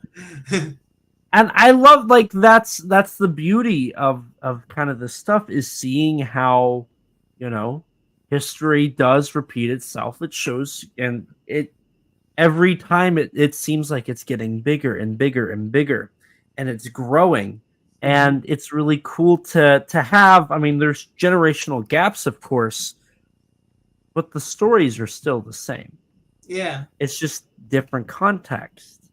And that's really cool. I think that's just really cool. You can have the monster kids who grew up in the 50s and 60s probably say similar stories to your 70s and 80s, and then the 90s and 2000s. And I think that's such a amazing thing to be able to see that repetitiveness, but with each decade slightly different. I can't wait to be able to talk to somebody who grew up during the 2010s of the Godzilla boom, and see just what that was like, because you and I could never really grasp that. I think I can't grasp the idea of like streaming the Godzilla movies. I grew up hunting them down in Blockbuster or the local library. Oh yeah, that's the other thing too. Yeah, I forgot about this. The streaming access now. You can go to now both Shout TV or Shout Factory now has their own Godzilla channel on YouTube, and so now there's two Godzilla channels that you can stream for free. On Pluto TV, they got their Godzilla channel, and then over you got Shout Factory on YouTube. It was like, holy cow, this would have been unthinkable, Or of course, thinking now with our cell phone, because now you can also access those channels on your cell phone, and so anywhere you go, you can sit and like one thing I've done that just for fun is like when I go for a walk, I take my phone and I tune into one of the Godzilla channels and just have that in my pocket with the Godzilla movie playing. So I got Godzilla walking with me, you know. It's like I said, just for the sake of like, okay, this was impossible back in my formative years. I'm going to now experience this possibility, you know, and kind of revel in it. And then sit in the park and just sit and watch Destroyer Monsters when you're in the park. Before, it's like almost impossible to see Destroyer Monsters in any form, and now here I am on the phone just watching in the park, you know. And you know, it's, you know, I grew up in a time where, you know, the DVDs and VHSs were fairly available for most of the Godzilla films. But knowing now that, like, you can, like you said, you can pull out your phone and basically watch anything and everything. You know, Pluto TV has every Godzilla movie except for Godzilla 2000 from 54 to 2004. That, you know, there's kids who have grown up or are growing up with that. And I have no idea what that would truly be like. You know, that's something that one day somebody's going to have to explain to me just how that worked. Because I can't, I get the idea, but I cannot fully grasp that concept. You know, I remember it being like a hunt to locate like Destroy All Monsters, or Invasion of Astro Monster was another one that I kind of had to hunt for to really locate. And, you know, the Heisei films were a little difficult to locate entirely. Space Godzilla and Destroya were kind of easy for me, but the others were not. And so, you know, there's a whole generation now that was not a problem. You know, the biggest issue was, oh, I have to have Netflix to watch 3 of them. Mm-hmm. You know? Yeah. And it's like, for me, it was like I had to figure out VHS or DVD. You know, when Rebirth of Mothra 3 finally came to the West, it was like, now I got to find a way to get a Blu-ray player to like watch this one movie that I've wanted to watch for a while. And it just like, I could not imagine a world where that's something that people just have. It's so crazy. But one thing I would love to ask, maybe you can answer this question, because I said for my formative years, production values really became, you know, make it or break it whether or not people are going to, you know, like the movie. And so now your formative years are like around the 2000s, and so now you have like, you know, so now you got these Godzilla movies with very huge different degrees of realism. So what was your reaction, say, when you saw like a Heisei movie or a Millennium film, and then you saw like an early 1960s film where noticeably, you know, the level of realism was very, very, very different? And so, like, did you have a problem watching like the older movies thinking, oh, that's too cheesy for me to enjoy, or were you able to still suspend your disbelief? Yeah, so I had my aunt who introduced me to this started off with her VHS collection, Mm-hmm. which included 54, King of the Monsters at the time, King Kong versus Mothra versus Ghidorah the Three-Headed Monster, the Godzilla versus the Sea Monster, Godzilla's Revenge, Godzilla versus Megalon, Godzilla versus the Cosmic Monster, and Terror of Mechagodzilla. So those were the 9 films that I started with. Oh, okay. Plus Mothra and Rodan. And then from there, I was able to be introduced to Godzilla vs. Gigan, Godzilla vs. Hedorah, Godzilla vs. Space Godzilla, and Godzilla vs. Destroya, Godzilla 85, and Biollante. And then, like, it took, like, years for me to finally watch any other like Heisei or Millennium film. And then when I did, it was like it was King Ghidorah and Mothra, and then it was Final Wars, Tokyo SOS, King Ghidorah, Mothra, GMK, Mechagodzilla 2, Megaguirus, and then against Mechagodzilla. It was really weird, but I know my nine original films were all Showa. So for me, it was like, oh, like the Showa era is how it started, and the top of the line, state of the art Godzilla films were the Heisei and Millennium films. Mm-hmm. But I also never really grasped the idea that they were remakes. I just thought they were all like one after another. And so for me it was I watched the Showa films more than I did Heisei. And I think that still rings true to even this day. There's just, the Showa films have always been there in my life. For the most part, like a year or two, I can remember them not being there. But outside of that, they've been there. They are a part of how I grew up.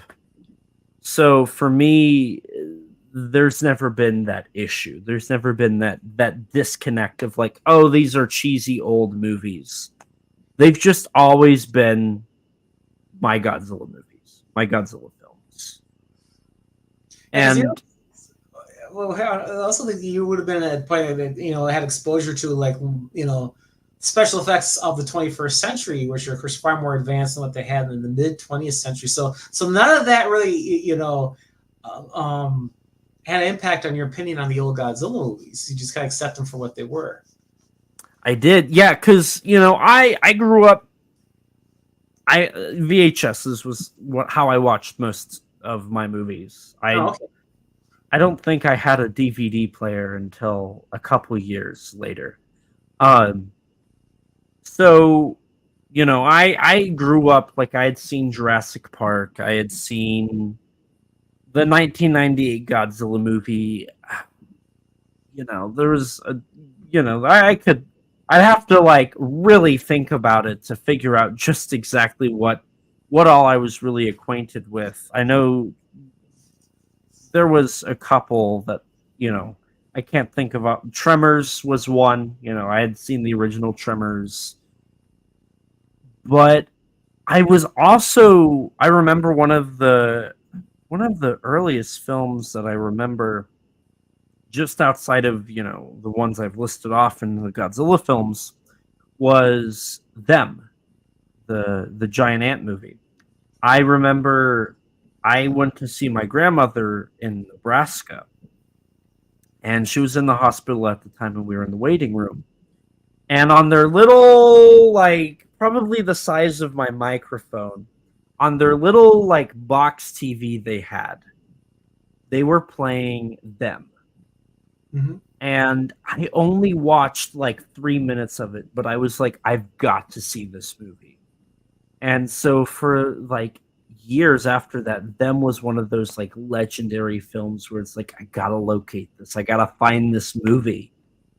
And, I Creature from the Black Lagoon, that was my first Universal monster movie. And I grew up kind of watching those 50s and 60s monster movies. And so I think I kind of stand out a little bit because I grew up on films that by the time I was growing up would have been considered too old and kind of like too campy and childish for somebody from my generation to watch. But that's how I grew up. And I think it helped me understand and develop a larger appreciation for those films. No, that's really cool. I can hardly imagine a man your age, getting into these movies when you were a kid. I always kind of wondered, because I said, from my experience, a lot of my peers were, were very particular about the production values. And I was kind of wondering, well, okay, with these older movies, would they resonate with with people of today. But I guess that was just my generation. It was just, I don't know, I got a little snobby about their movies because, you know, there's a lot of youngsters like you and Danny. Sorry for having to use that word, but, you know, calling you youngsters, I'm sure you probably don't feel like youngsters. But anyway, for young men like you to you know, like these old, you know, older movies, I think that's just absolutely fabulous. But then again, I guess, you know, there's probably a lot of people, because I guess a lot of older shows in general have been very, very, very popular in the streaming services. And which is kind of, I guess, was taking a bite out of like your paid streaming services, because the paid ones show all the latest stuff. But, you know, it's like, you know, these other shows, you know, are kind of got the benefit of being for free, as long as you can tolerate the commercial breaks, you know, and people, if it's resonating with people. So yeah, that's great. I'm really glad like these old monster movies, because that was also a big criticism. Well, you could tell it's just a man in a suit, you know, and it's like, you know, like I remember all those criticisms when I was a kid, and I was kind of thought, well, okay, I'll take I'll consider their criticisms. The man in the suit, and I think, okay, if I was making one of these movies, how would do it? What would be the better way of doing it? And after thinking it over, I thought, you know, there really isn't a better way of doing what they're doing. So I ain't going to listen to these complaints anymore. I don't think anyone can answer. Back in 1975, 76, if you ask these people who thought, well, they're so fake, it's like, okay, what would you do to make it better? How would you make it more realistic? What methods would you use? And there wasn't any other methods. You either do a puppet, stop motion, you know, doll, or you got to put a guy in a rubber suit. That's the only way you can do it, you know? So my feeling is to stop complaining. Like, and then like my sister, she always hated those movies because the lips didn't match the words. And I thought, okay, you got all this incredible stuff going on, and you're focused on the lips. Yeah, I was like, well, okay. So, but yeah, no, it's so no, I'm so, you know, that's not, I guess for an old timer like me, seeing that this stuff is still finding an audience, I think it's so absolutely fantastic. Yeah, it really goes back to, and I briefly talked about this about 2 hours ago at this point, but how timeless a lot of this is. And I think that's something that makes Godzilla generational, is just how timeless of a character he is and what his films are. So I love that. And I think that's something that Godzilla, specifically this franchise, does have that's really special. Now we do have Danny did some digging for us. And he said, so Imperial never produced any Mechanicon figures, whether licensed or unofficial. There were, however, a few, quote, robot gorilla, end quote, figures made in Japan that were imported to the US in the 1980s. Mm-hmm. Arc Toys released a few robots under license from Tsuburaya, and one of the more vague ones was a robot gorilla, which he sent me a picture of. Let me see if I can do this. So I think I can. Okay, let's see if this works. Okay, is it working? I see it, but the figure didn't look anything like that. Not this? Okay, let me stop my screen here. I'm going to present another one. There was another image he sent me. I don't know if this is the same one. I'd have to take a look.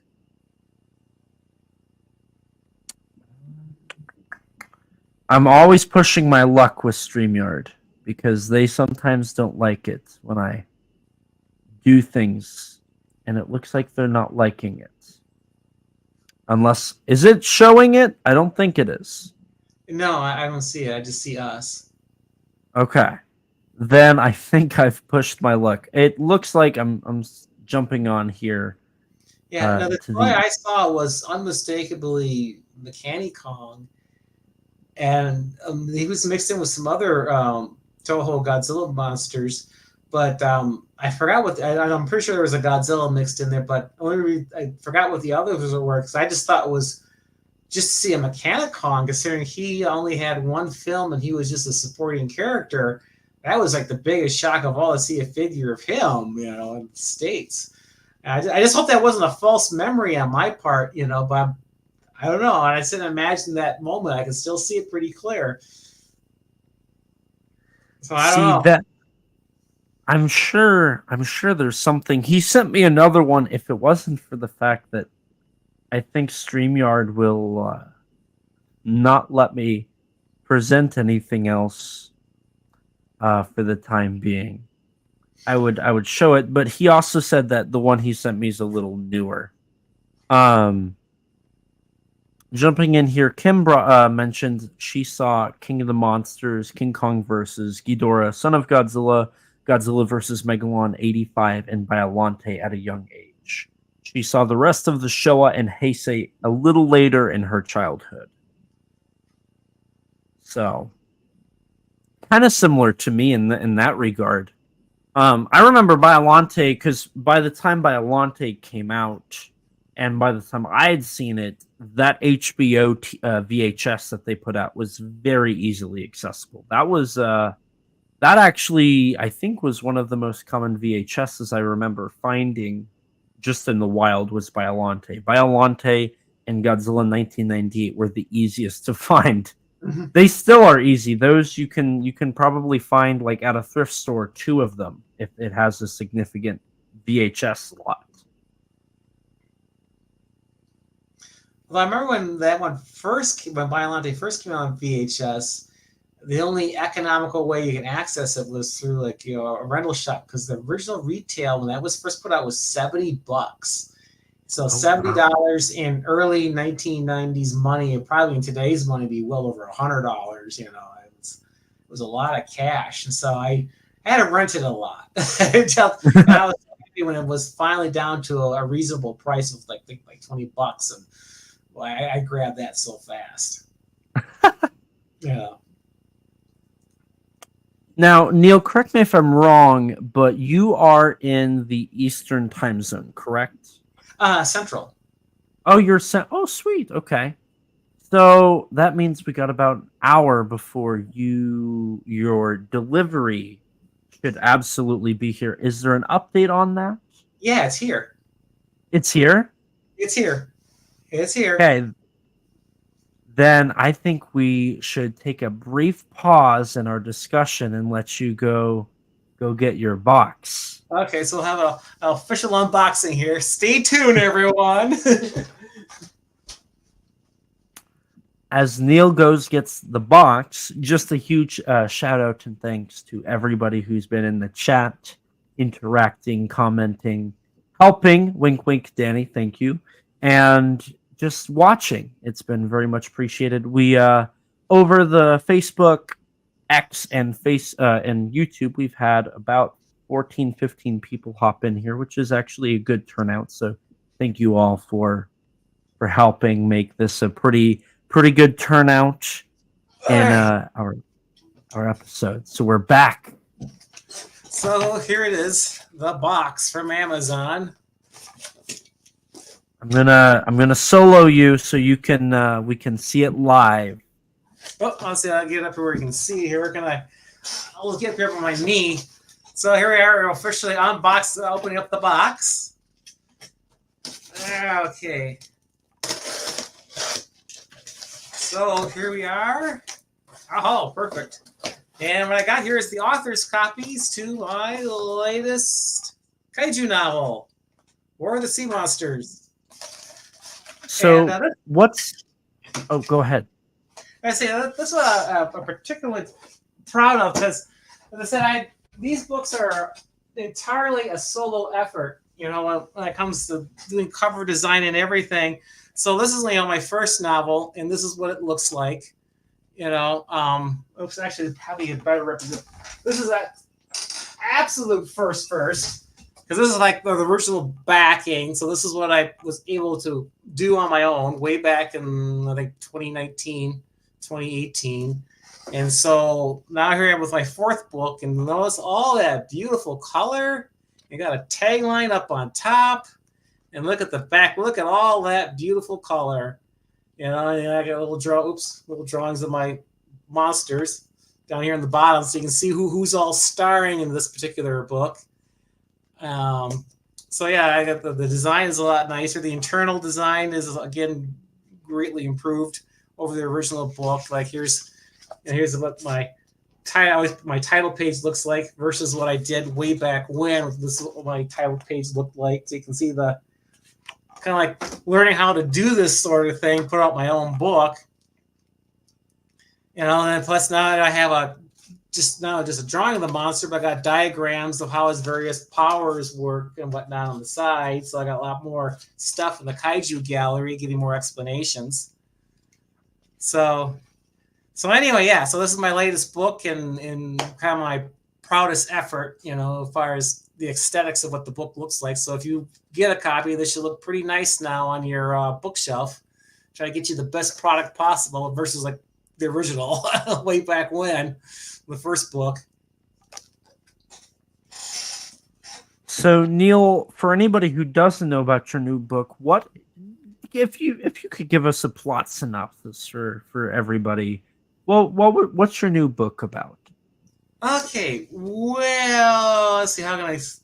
Well, kind of the tagline on this is that it's the Battle of Armageddon on the high seas, and so the deal is that I used an old common trope in the old Showa era where you have humans or aliens, whatever, controlling the monster for their own bidding. In this case, it's a human organization that's taking control of the monster. And so their objective is not not to conquer the world. They're a little more practical about it. They got a sea monster that can go through the water at the same rate that Rodan can go through the air. And so basically they use this thing to terrorizing the shipping lanes. And so now they're kind of lying to the world saying, well, this is not really our monster, but we could stop it from attacking your freighters, but for, a price, because it costs money to keep this, monster at bay, as far as the device that we're using. So they're basically extorting the world, and they're only charging, like $100 for every ton of cargo you put out there. So not even charging a lot of money either. But a lot of cargo gets sent across the Pacific. So those little sums of money going to add up to a lot. And so anyway, now one of the main characters is Shindo Yamaguchi. He's a Japanese Secret Service agent, and he warns the ringleader of this enterprise. He says, kaiju are a two-edged sword. You want to be real careful about what you're doing.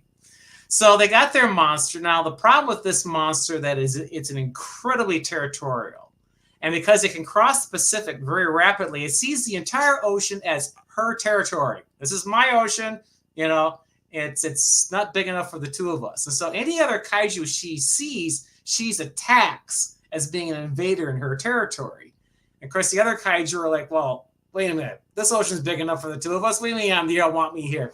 So she managed to anger two other monsters. So now they're out to get her.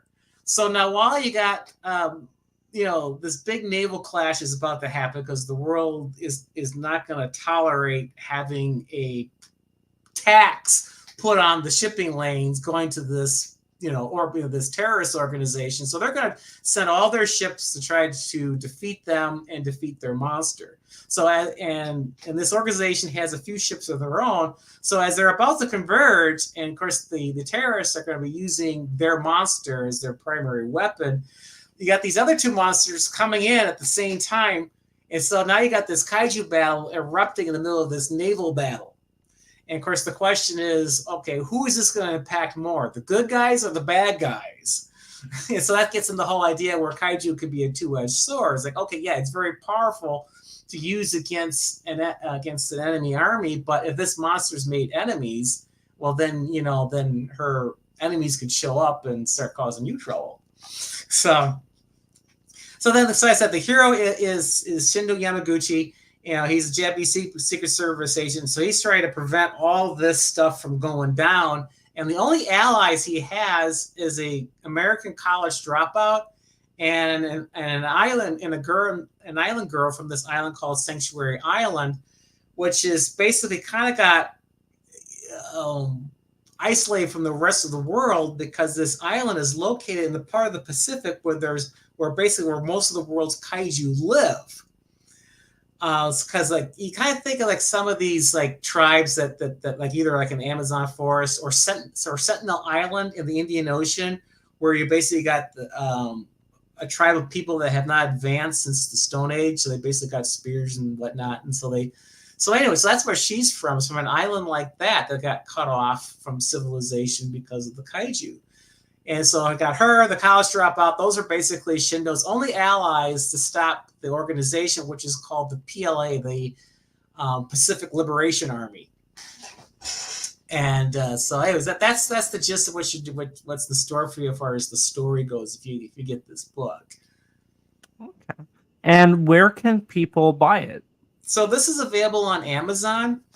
So you can very easily Google this book and all my books by putting my name into your little search box on Amazon, and you can make it easier by putting like select books, and so you'll see all 4 of my novels. And plus, you'll see also all the other books and magazines where I've had contributions, my nonfiction contributions over the years. Or can also be easily found. Now, Neil, if you're ready, then we can transition into this. But if you would like to keep going, we can keep going. Do you want to transition this to wrap it up with some shameless self-promotion, as Nathan would say, or you got something else you want to talk about? Oh boy, I really can't think of anything off the top of my head. I think we really covered quite a bit of ground here. I can't think of the top of my what else we could really tackle at the moment, other than the greatness of Youngari. I love just putting that monster up on a pedestal. Just for the fun of it, because he's a cute little monster. It's a fun movie. And I think he's another monster out there that has a big underground following. Because whenever I see a post about him on Facebook, he gets a lot of likes. Despite what the YouTuber critics say, a lot of people like him. Kind of like Godzilla versus Megalon. There's a lot of fans out there. They just don't have a platform to share their love. That's the thing. Yeah. Well, Neil, I think it is that time now. On my show, we call it the most noblest of podcasting traditions. So why don't you let everybody know where they can find you, where they can support you, where they can see your awesome work? Okay, well. As I said, Amazon is pretty much the home for everything that I've published. Other than the GFan, I have stories that appear in GFan. I actually have quite a few of the part of the last 10 or 12 issues. You'll probably can find short stories from me in pages of GFan. But otherwise, Amazon probably the main place if you want to find anything that I've written that's available. As far as finding me, I don't have a very big social media footprint. I'm pretty much just on Facebook. And so you can find me under my own name. And then I'm always a regular at G-Fest, and I'm still part of the G-Fest writers panel. So you can certainly find me at the writers panel. In fact, I did, the reason why I bought all these authors' copies in the first place, because these are going to be part of the free giveaway at G-Fest. At the writers panel. So if you show up at the writers panel and you want a free copy of this book, it'll be there. I got 5 copies I'll be handing out. And of course, they're free of charge, but they're not free of obligation. One thing I definitely want if you take the copy is 1, you read it. 2, if you like it, spread the word, because independent authors, we are 100% relying upon our readers to spread the word about our work, because we don't have great big advertising campaigns or big publishing houses behind us to, raise awareness of our work. So we're completely relying on you guys up there, So, and otherwise, if you are like hesitant to buy my book, if you have Kindle, my books are available on Kindle Unlimited, so you can read, my stuff for free. So you can sample a few pages, and if you think, hey, this is definitely for me, well, then go ahead and buy a copy and get this on your bookshelf. Especially this one, because this one looks especially nice. All right. Well, with that, I think we can wrap things up. Neil, this has been a great conversation. I've had a lot of fun here. This has been really enlightening. So, before we end it here, just to throw out some stuff I've done, Hi, my name's Elijah Thomas. I am a part of the rotating hosts for Monsters with Attitude. You can check us out on YouTube. I'm also a writer. I've written for GodzillaMovies.com, Kaiju Ramen Magazine, and currently I write for Kaiju United. I've also been featured in the book Giant Bug Cinema, a monster kid's guide from Bear Manor Media, where I wrote about Ghidorah the Three-Headed Monster. Outside of writing and podcasting, I also served as a consultant on the upcoming Titanic Creations Youngity figure. So it all comes back to Youngity somehow. Yeah, that's right. So you can pre-order that at titanicreations.com/Youngary, Yongary. I've also produced bonus features for SRS Cinema. I've been involved with Yuzo, the biggest battle in Tokyo, Liver Leaf, and the upcoming Blu-ray release of War of the Ninja Monsters, Geron vs. Gora. I also have a YouTube channel, ET13 Productions, where I've posted videos and short films. I hope to have some more short films up in the very near future. But that's about all I've got in terms of shameless self-promotion, or in most noblest of podcasting traditions. So thank you all so much for listening. Thank you, Neil, for coming on. This has been a great conversation. I truly appreciate all of it. So with that, we're going to wrap things up here. Thank you guys for listening. Thank you guys for interacting, whether it's on the VOD or the live stream. Thank you all so much. And all I have left to say is, please remember, life's too short to not talk big. Bye, guys.